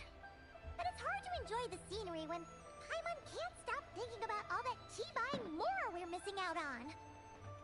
Should fate dictate, Mora will find its way to you sooner or later. Well, Morak certainly finds us often enough. He even sought us out in person this LanternLit. For now, let's look around and see if any tea farmers are selling their crop. We'll be able to see more clearly from up high. Let's take to the sky and enjoy the beautiful scenery while we're at it. To the chariots.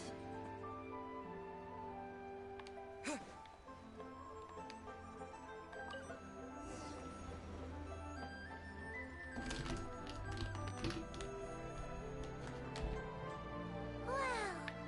Xiaoying Village looks beautiful from up here. Indeed, the houses here are quite different from those in Liyue Harbor. They follow the natural contours of the mountains, forming unique, elegant structures. Yeah, it's super beautiful. The white walls and dark tiles frame the emerald waves of the terraced fields, while the curved eaves and tall gateways juxtapose each other with grace. It's almost too beautiful to be true.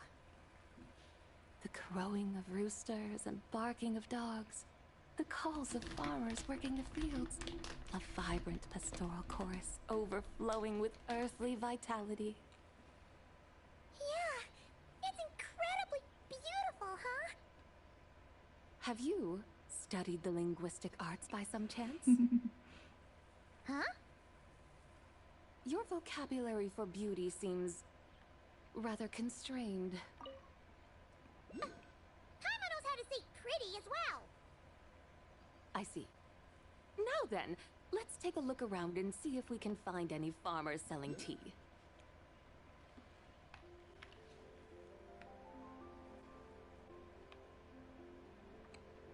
Look!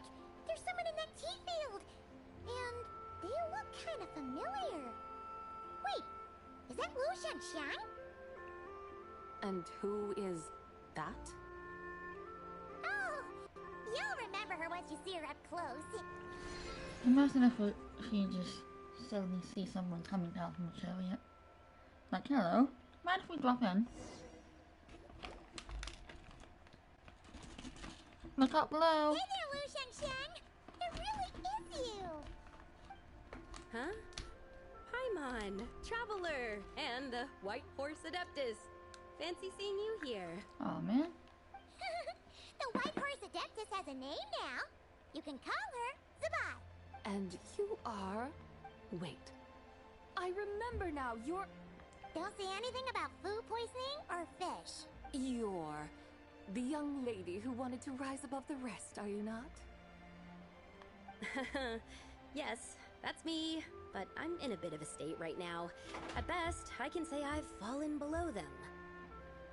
Fallen below them? What happened? Like I said the last time we met, I'm being punished according to family rules. My father, mother, grandfather, grandmother, other grandfather, other grandmother. Oh, that's a lot of family members. Yeah, and on the night of LanternLit, they held a family meeting to discuss my situation. Leave. So, they do care about you. There's no doubt they care. But they think that since I caused all that trouble in Liyue Harbor, it shows I can't be trusted on my own. They decided to ground me. Ground you? Yeah, though they're not confining me to my room. Instead, I have to personally nurture a tea seedling until it grows big enough to be sold at market. Aw, a tiny little tea baby. Do they want you to experience what it's like to be a parent? It's supposed to cultivate my character and temperament. They say this will help me calm down and reflect on my issues. What happened in Liyue Harbor really wasn't your fault. Oh well, at least this punishment doesn't sound too harsh. So, how long will it take for tea baby to grow? Actually, I don't know. I've never grown a tea tree before. It usually takes 2 or 3 years. 2 or 3 years? Yes, the tea in this garden requires 2 or 3 years to mature. That long? Sabai, you're not making this up, are you? How do you know so much about growing tea?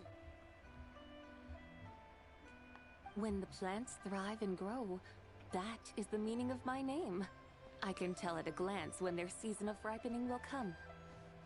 Do I really have to waste 2 or 3 years here? Why is this happening to me? I'd only just found my direction in life. Yes, during the night of LanternLit, I heard many people reciting poems from long gone in praise of the moon. In that moment, I suddenly felt a great sense of pride. I mean, I helped excavate cultural artifacts from long gone, so I contributed to the revival of these poems too, right? So I decided to stay with the archaeological team. I want to unearth even more history. I see. And are you sure that's what you want to do? If you don't achieve anything significant in the years to come, will you still enjoy it? Yes, because archaeology gives me that boom shakalaka feeling. Wait, did Xiangling teach you that? That's right. I was asking her for advice. She said that if something gives you that boom shakalaka feeling, then it has to be worth pursuing. I immediately thought about how, when I'm excavating in the ruins, I always feel like there's a ghost standing beside me. And great-great-great-grandmother patting me on the shoulder and saying, "Keep going. You're about to rediscover some grand ancestral knowledge." Right? It feels like I've made some kind of connection with my ancestors. Isn't that amazing? Since you've made up your mind, you should give it your all. And I'd love to, but I'm still grounded. Run away, summon up a little boom shakalaka, and leave the tea garden behind. Flee this village. That might be going a bit far. You don't want to lead others astray, Sabai. Yeah! Tell them about your great-great-great-great-great-grandmother. She must be the most super-duper ancestor to have ever risen above the rest, right? I'd be better off telling them about the White Horse Adeptus. After all, she's the supreme riser above the rest who saved my great-great-great-great-great-grandmother. Then it's settled. Tell your family that your decision has my blessing. Thank you, Tsubai, but I don't think cosplay is going to work on them. They won't listen. They don't need to listen. You need only follow the rules they've set out for you. What do you mean? As I'm sure you know, some ancient texts refer to the White Horse Adeptus as the Daughter of Time. My family history contains such records, but what of it? If the White Horse Adeptus were to manipulate time to make your tea seedling grow overnight, then you'd be free, correct? Is that how it works? If the White Horse Adeptus were to really get involved, my grandfather would let me leave right away. But who really believes that she'd show up and help? It's not as if you have any other options. Why not try calling out for help? It won't cost you any more. Guess I might as well. I've got no better ideas anyway. White Horse Adeptus, if you can hear me, please save me from my predicament.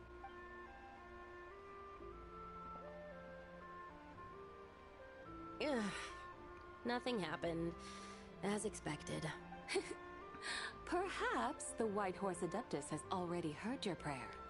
Why not come back here tomorrow and take a look? By then, the seedling you planted may well have grown into a thriving tea tree. Thank you, Tsubai, for trying to comfort me. I do feel better now, kinda.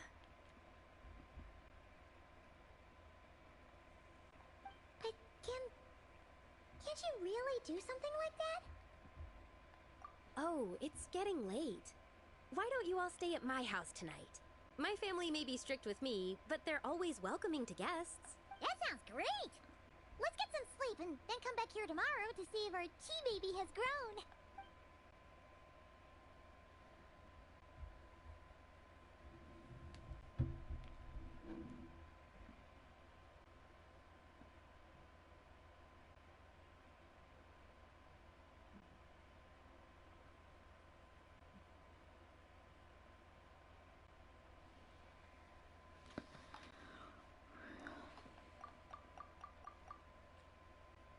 Oh, the tea tree! Whoa! Your tea baby is all grown up! Indeed, it has grown into a mature tea tree that can stand tall in the face of wind and rain. How is this possible?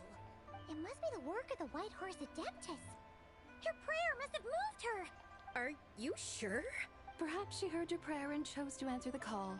She once saved my great-great-great-great-great-grandmother.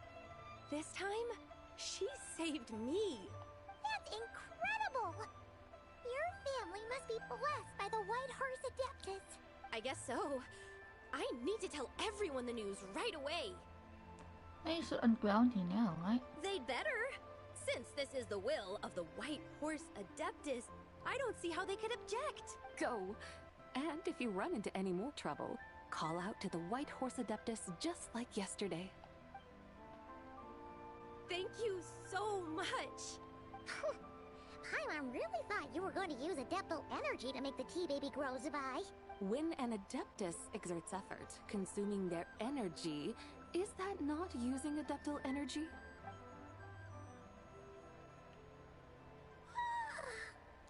Alright. What are we doing out here in the middle of the night?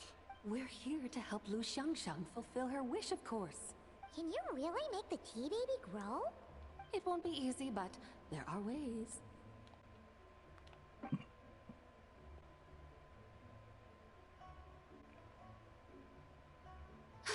There, it's grown. Hey! You just transplanted a tea tree from over there! So, there's a mature tea tree here now, yes? Oh, yeah, but...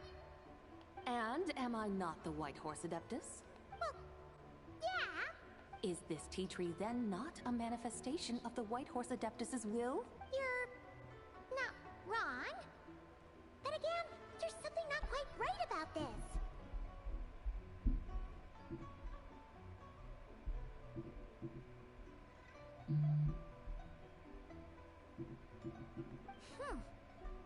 Maybe this will become another mystical Adepti tale recorded in their family history. That would be marvelous.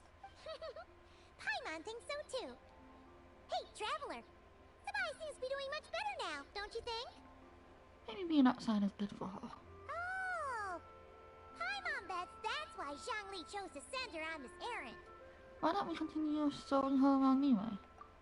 That's a great idea! We've already shown her Liyue Harbor, Yuan Wharf, and Xiaoying Village. How about we head to Qingce Village next? Qingce. That name sounds familiar. The scenery there is really pretty, too. It's the perfect sightseeing spot. How about we show you around? I must say, I have been mightily impressed by the mountains and waters of Liyue. Please lead the way, my dutiful guides. Alright, let's go!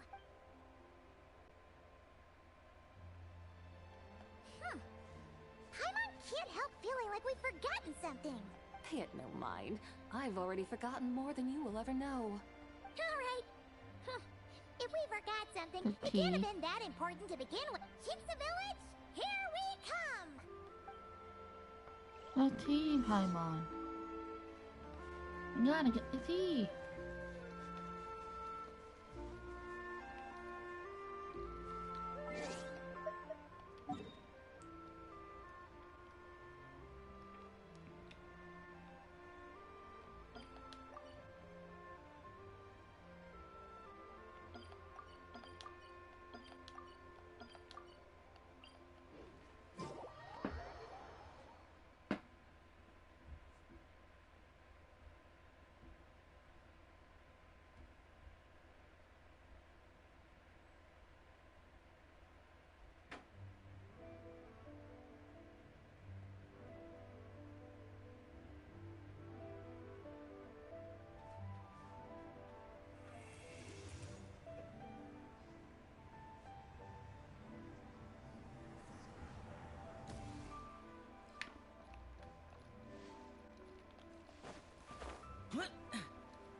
We should plant cucumbers. We should plant canolas. We should plant cucumbers. They're easy to sow. We should plant canolas. The flowers are pretty. What are you arguing about, little ones? We're deciding what to plant in our field once LanternLit is over. Yeah.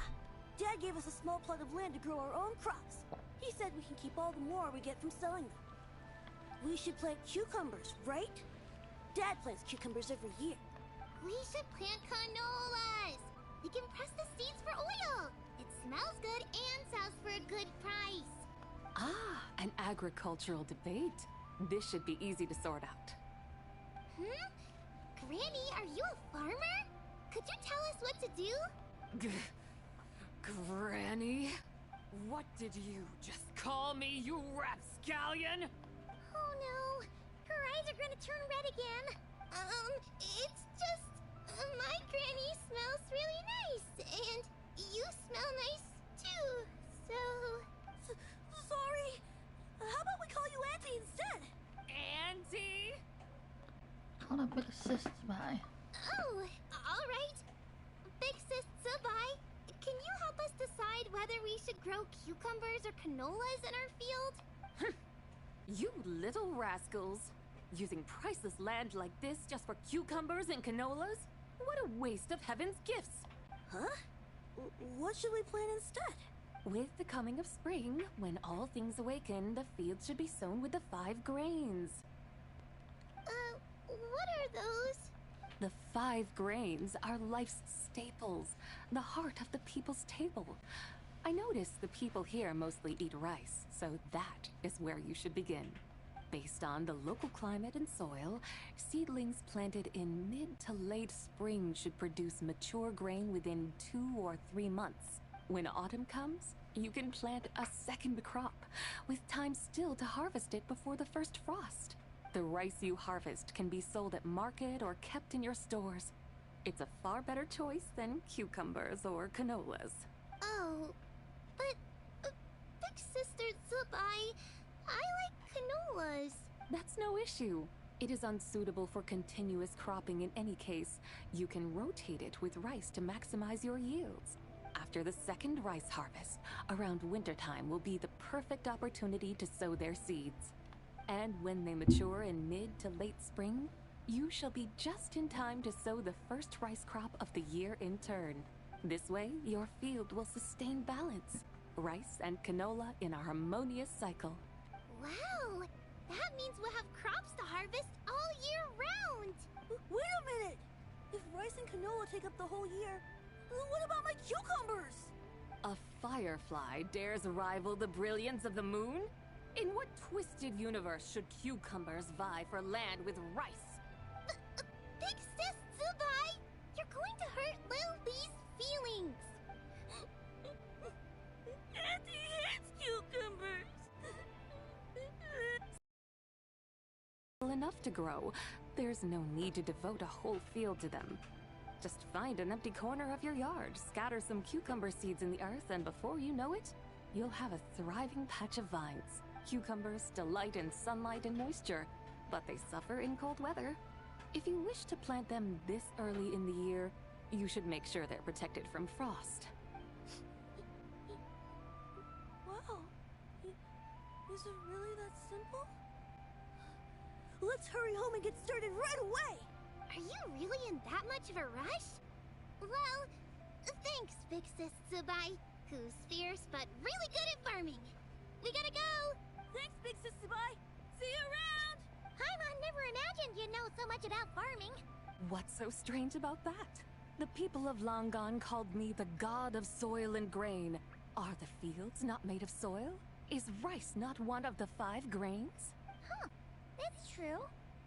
So, if the god of soil and grain is a farming god, that means the White Horse Adeptus must be a farming adeptus, right? Of course the god of farming is down to earth. Mind your tongue, impertinent child. How dare you diminish the lofty bearing of an adeptus? Hey! You're the one who said the god of soil and grain is all about farming. Enough! It's time for us to take to the skies once more. Join me now, Witness the majesty of mountain, water, and field, and broaden your horizons.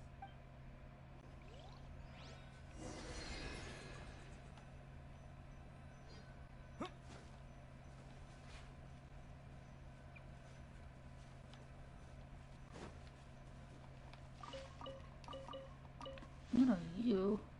Can they not come up with more creative names? Middle you. Why?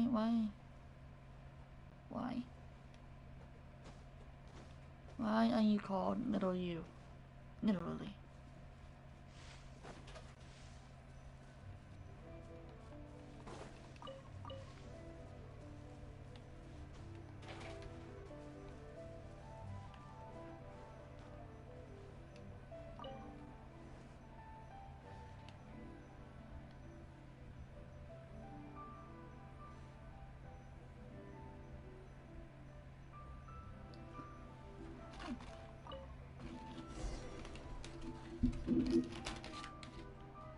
Wow! The terraces look so pretty from up here. The mountains tower like pagodas, the hills coiling at their feet like shells. Layers built upon layers, rising and falling in harmony. A truly unique and mesmerizing sight. Thinking about it, you have a special connection to this place, you know. A special connection? Yeah! There's a local legend about a white horse leaping from a pure spring to follow Rex Lapis into battle. Don't you remember?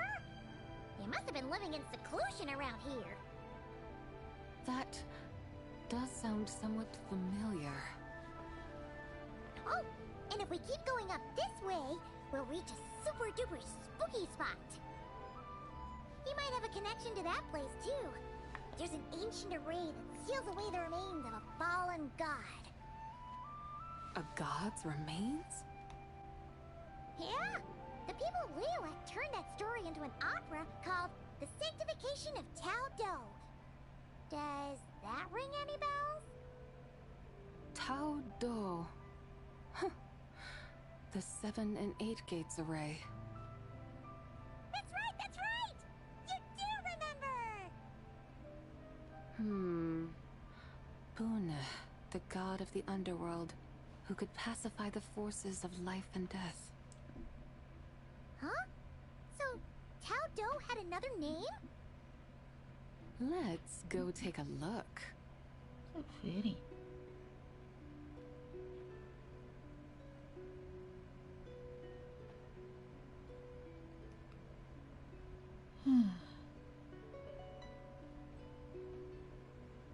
This takes a long time.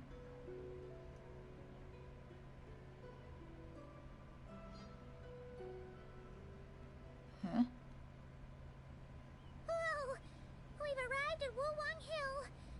The atmosphere just turned spooky. I can't help but feel Can't help but feel there's something strange about this friend you haven't seen in ages. Huh? Paimon thought she heard someone's voice. Let's head down and check it out.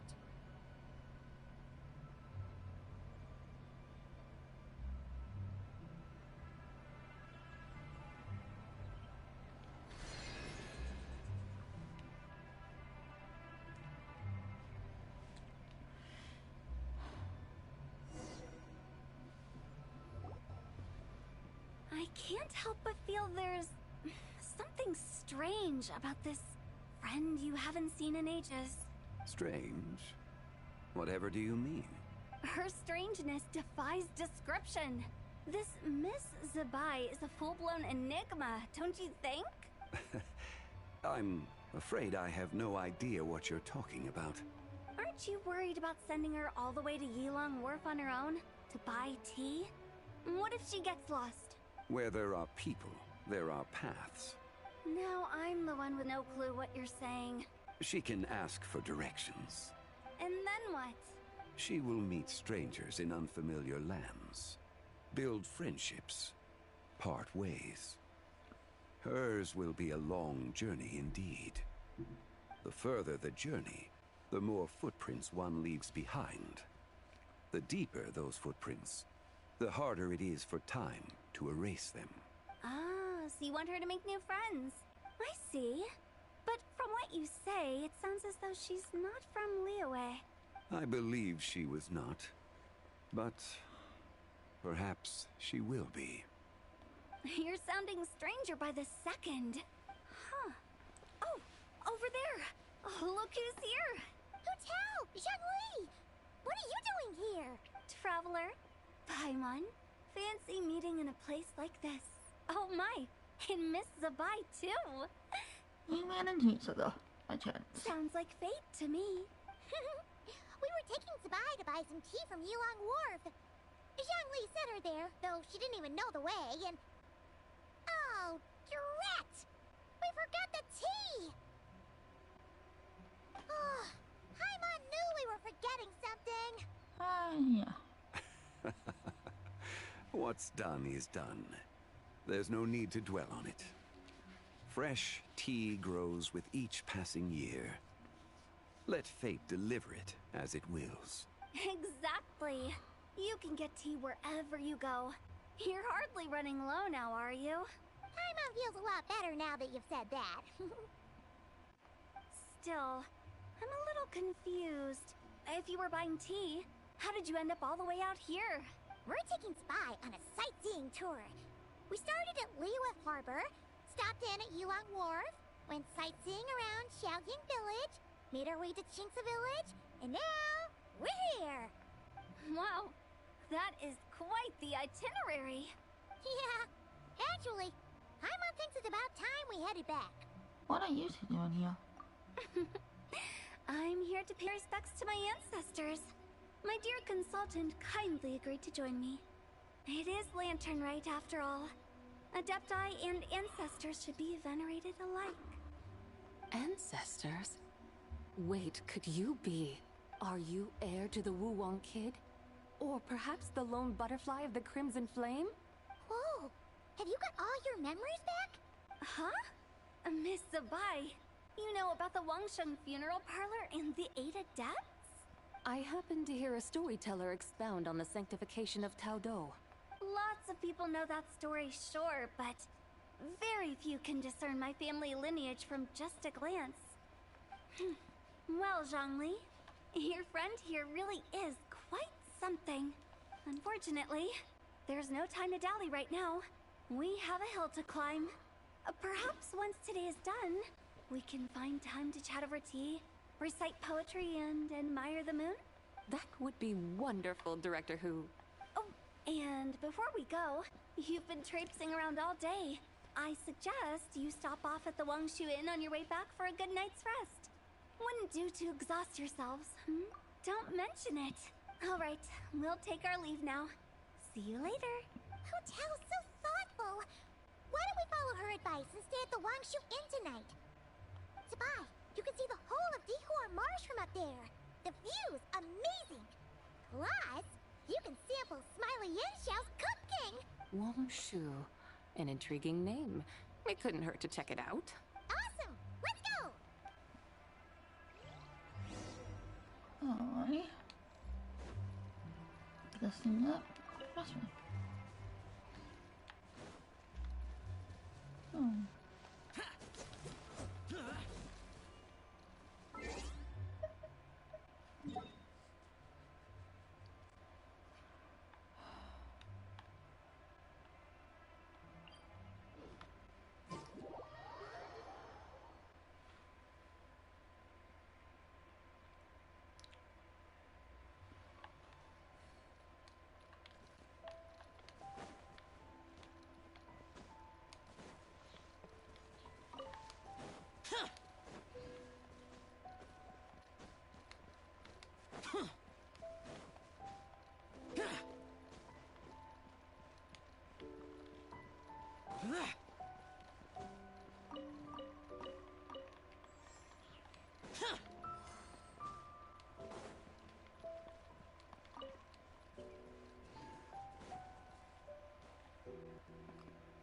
Is that towering structure Wangshu Inn?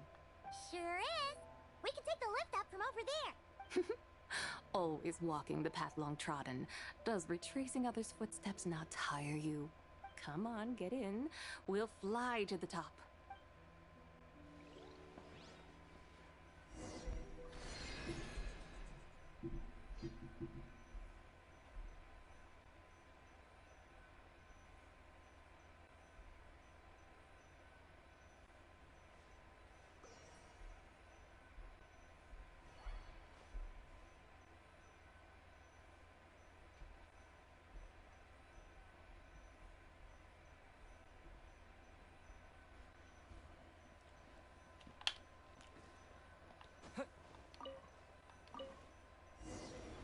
Alrighty. Away we go once again. Are we really Is that a bad thing? To be able to witness an Adeptus. This will surely add to the inn's appeal, not to mention the room prices. The owner will thank us. You seem to really like showing off your powers. This inn's architecture is incredible, and the surrounding countryside radiates a picturesque charm. No wonder the new proprietor of the Baiju guest house thinks he can't compete and has decided to change his own establishment's name. The new proprietor? Ah, you mean Lu Shengsheng's dad. So you know about that too. Personally, Paimon thinks it should go with something like Rex's Rest. That's a contender's name if Paimon's ever heard one. A fitting name indeed. So you think the guest house should change its name too? Paimon kinda thought you'd say something like, such sacrosanct traditions must never change. Time flows ever onward. Why should the rules of yesterday be carried forward into the world of tomorrow?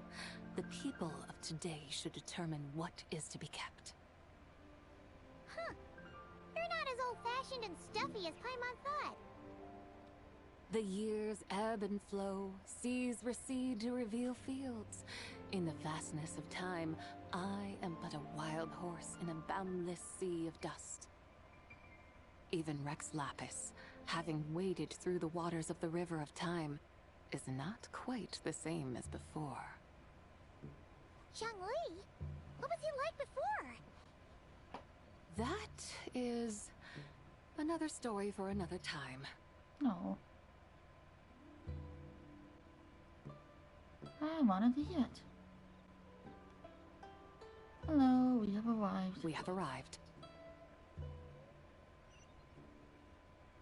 Land chariot awaits.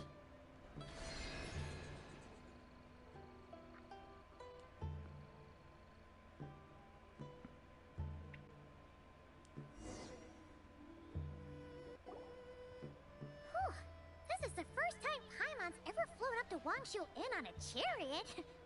Everything's so different when you're up high. Wangshu. Like moon lanterns and Shao lanterns. Might it all be a coincidence? What's a coincidence? Do you not know what Wangshu means? Nope. Wangshu can refer to the moon, but its original meaning is actually the goddess who rides the bright moon's chariot. And you must be the conqueror of demons. Chow!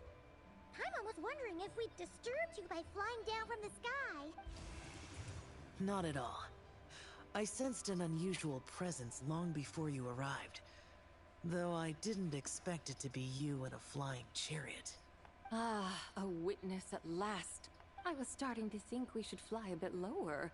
It would be awfully dull if no one ends up marveling at my lofty bearing. No need. This is already showy enough.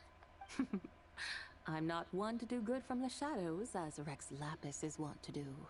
Then you must be... Nay, I'm only cosplaying as the White Horse Adeptus, in truth. Cosplaying?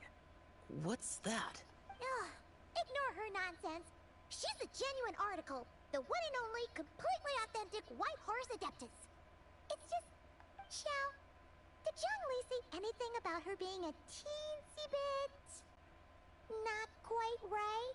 Mental instability, perhaps? Did Zhongli tell you that? No, this is my own speculation. Well, you pretty much hit the nail on the head. It's like her brain's filled with a bunch of slimes right now. All gloopy and messy. There's a hot-tempered Pyro slime, a math-obsessed Hydro slime, and a mischievous little Animo slime. But don't tell her Paimon said that, or she'll come and tell us all off. You white-haired rascal! Do you think I can't hear you? Uh-oh! We're in for it now! You mean you, Paimon? Not us. White Horse Adeptus. You must be weary from your journey. Why not take a rest? Oh, yes, yes, yes! You must be hungry, right, Sabai? How about we get some food? Oh, the chef here is incredible!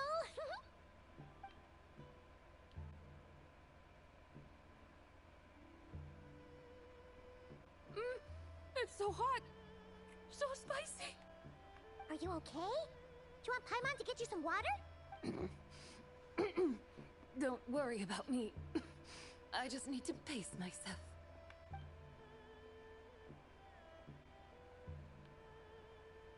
So, regarding your friend and her condition, does even the Lord of Geo have no solution?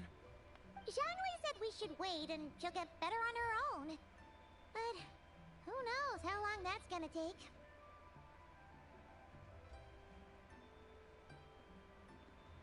Says our three spirits have only just more and haven't yet to settle. Is that why her personalities change so easily? Paimon thinks that has something to do with her 3 deadly selves. Zhangli told us that the deadly selves are impure, affecting living things that get too close. The White Horse Adeptus's remnant spirit was attached to the deadly selves for a long time.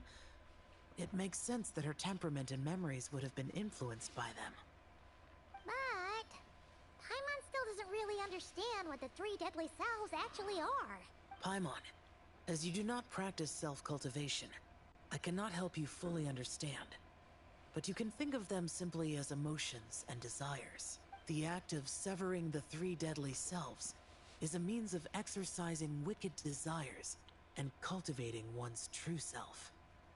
I believe other nations have similar practices. In Sumeru, it is known as shattering Atmagraha. Oh, so it's about emotions, desires, and attachments, that sort of thing. It includes those. I wonder, does she still remember what happened in the past? Some of it, but right now, it's like she was suddenly awakened. Like she's still half dreaming. The half that's still dreaming might remember things, but the half that's awake doesn't quite get it. Conqueror of demons, are you looking to learn about Rex Lapis's past from me? You are an old friend of his, so please, call me by my name. But Conqueror of Demons sounds so much more imposing. I'd like to know about Zhongli's past. In days of yore, he was the Lord of Geo, Heaven's Star. Huh? You said the same thing the day you came back. But what does it mean? I'm afraid I can't remember. Hey, did you really forget? Or are you just pretending so you don't have to tell? Why not ask Rex Lapis himself? Whether I've forgotten might be up for debate, but I am certain he remembers. He must have his reasons for not raising the past, and you likely have similar concerns. I shouldn't have asked. An answer that suits your style, General Elatis. Now that we're on the subject, though, I suddenly remembered something. Which is? In the distant past, there was a feast, which I attended. I faintly recall the Lord of Geo also being present that day. Oh! And then? What happened? Among the dishes served, there was one that could be found in every household throughout Langan at the start of spring. A dish called Flavor of Spring. I suddenly remembered the recipe for this dish. Is that it? Yes! Since it's LanternLit here in Liyue, why don't I make some for you to try? That sounds good. What about the food that they already have? Well, it might not have been the story Paimon was hoping for, but this looks delicious! The spring breeze stirs. Now is the perfect time to savor this dish. My dutiful guides have gone to great trouble to show me around Liyue. And even the conqueror of demons has graced us with his presence. I feel deeply honored. This flavor of spring is my way of expressing my gratitude. There's no need for such grand words. What's this? Hey! It's that broken jade token from the antiques exhibition! Is this one to you? Indeed. This was once an Adepto treasure of mine.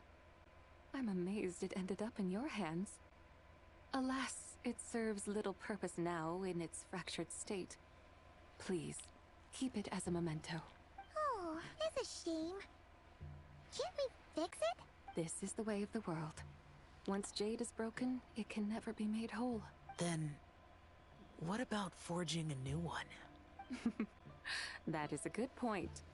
That it has ended up in your hands must be a message from fate. I could try to craft it into a little trinket for you. One that might prove useful on your journey. Ooh, what sort of trinket? It's just a passing thought, one that will require the right opportunity. I'll think about it more when the time comes. Now that we've had our fill, we should get some rest. Tomorrow we return to Liyue Harbor, where I'll have need of your guidance once more. You guys even eat? Where did the food go?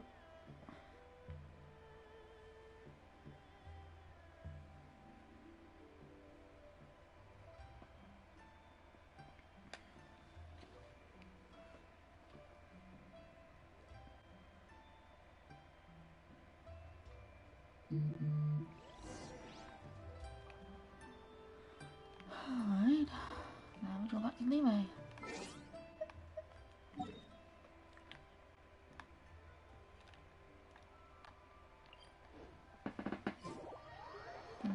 Time to wrap this thing up.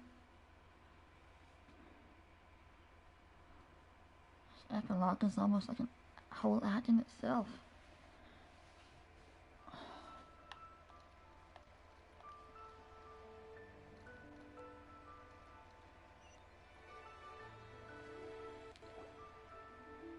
Chi-Chi, the lantern ride is almost over. Do you remember how to make a Shao lantern? Warning, split bamboo, traveler, and get silk, make Paimon. You've got it all mixed up again. They're here again. Yow! To me as a gift. How does it suit me? You look adorable. Thank you. Wow! What happened for Baiju to suddenly give you a brand new outfit, Yao Yao? Dr. Baiju is thanking Yao Yao for teaching me to make Shao lanterns. Chi-Chi and I were just playing together. Dr. Baiju's too kind. Oh, yeah, take a look at this. Dr. Baiju gave me these clothes, but it was Chi-Chi who wove this little basket. Wow! That's beautiful! When did you become so good with your hands, Chi-Chi? I learned to make Shao lanterns. Thanks to Yao Yao. I also made a wish. What do I always say? The White Horse Adeptus answers prayers. Come, help this old man make an offering in thanks. Huh? Mr. Liu? What did you pray for? For my idiot son to finally come to his senses and not change Baiju Guest House's name, which he has. Huh? He's keeping the old name? Listen to this. My granddaughter planted a tea seedling in our village just a few days ago. She made a prayer to the White Horse Adeptus to help it grow. Overnight, her seedling flourished into a mature tea tree. Oh, that sure does sound like a miracle. Could the White Horse Adeptus really have helped it grow? Of course she did. Oh, White Horse Adeptus, how blessed is our family over whom you keep watch. Truly, this is an extraordinary miracle. You must record it in your family history without delay. Of course. Huh? Is that you, Miss Zibai? Indeed. I have a long-term booking at your guest house. Yes, I recall. Mr. Zhongli said to charge your expenses to the Wangsheng funeral parlor, if I remember correctly. That's Young Li. Always making trouble for poor Hu Tao.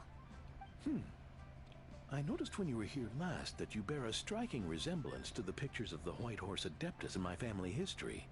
You both have golden eyes. Perhaps fate has had a hand in our meeting. And a glad meeting it is, Miss Zabai. Now, why don't I gift you some tea from my garden to celebrate this encounter? We grow Sunghua tea there, and it has quite the reputation throughout Yilong Wharf. I hope you will accept it. Oh! Sunghua, buy 10 boxes, get half off teas, back on the menu. Buy 10 boxes, get half off? Don't be silly. This is a gift. It's free. Woohoo! Nice! Thank you so much, Boss Lu. There's no need to thank me. You're a visitor from out of town, which makes you an honored guest. Make yourself at home. Lantern Rite may have ended, but the streets are still bustling with activity. Make sure to take everything in, meet some new friends, and enjoy your time here. And that goes for you kids as well. Happy Lantern Rite. Got it, Mr. Liu. Happy... Lantern Rite. Yeah! Happy Lantern Rite, everyone! Happy Lantern Rite. Happy Lantern Rite indeed. Yay, we did it. Not a minute too soon.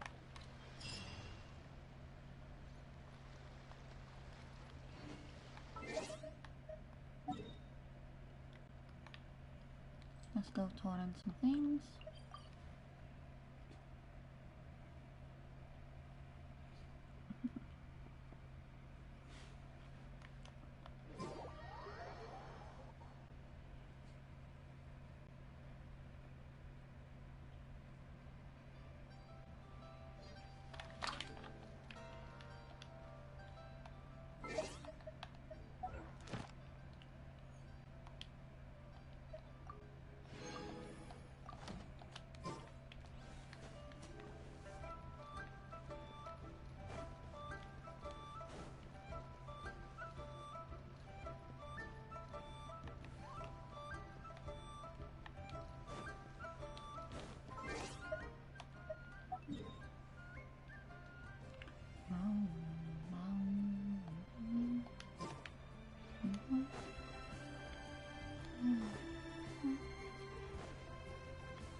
I like Leeway.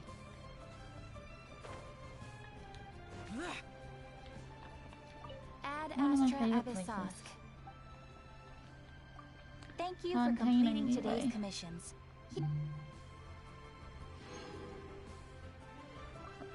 Oh. I'll come back.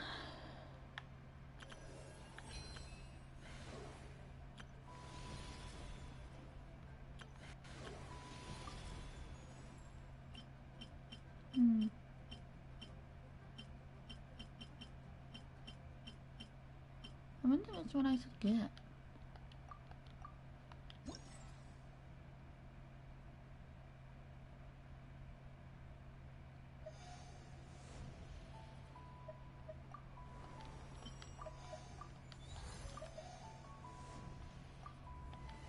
So pretty.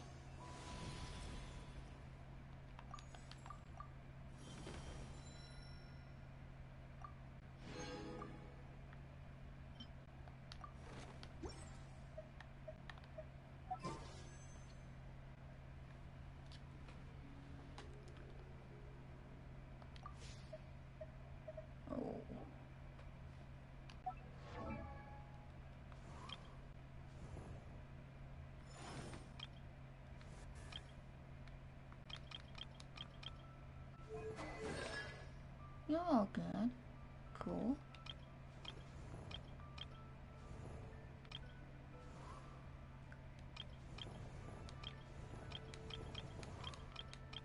You're all straight.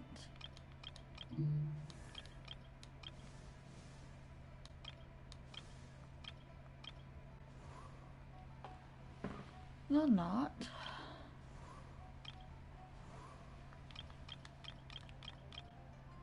You're good.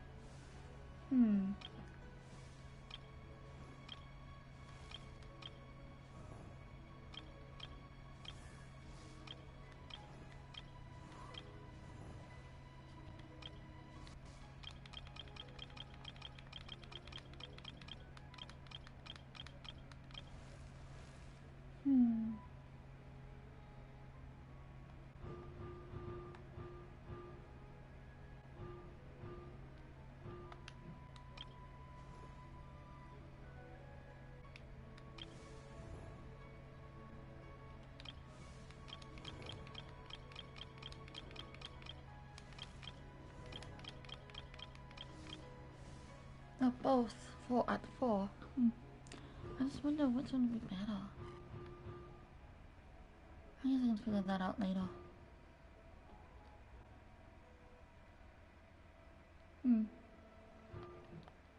But in the meantime, I'm gonna head out. Bye everyone. It's been fun. I'll play around next time.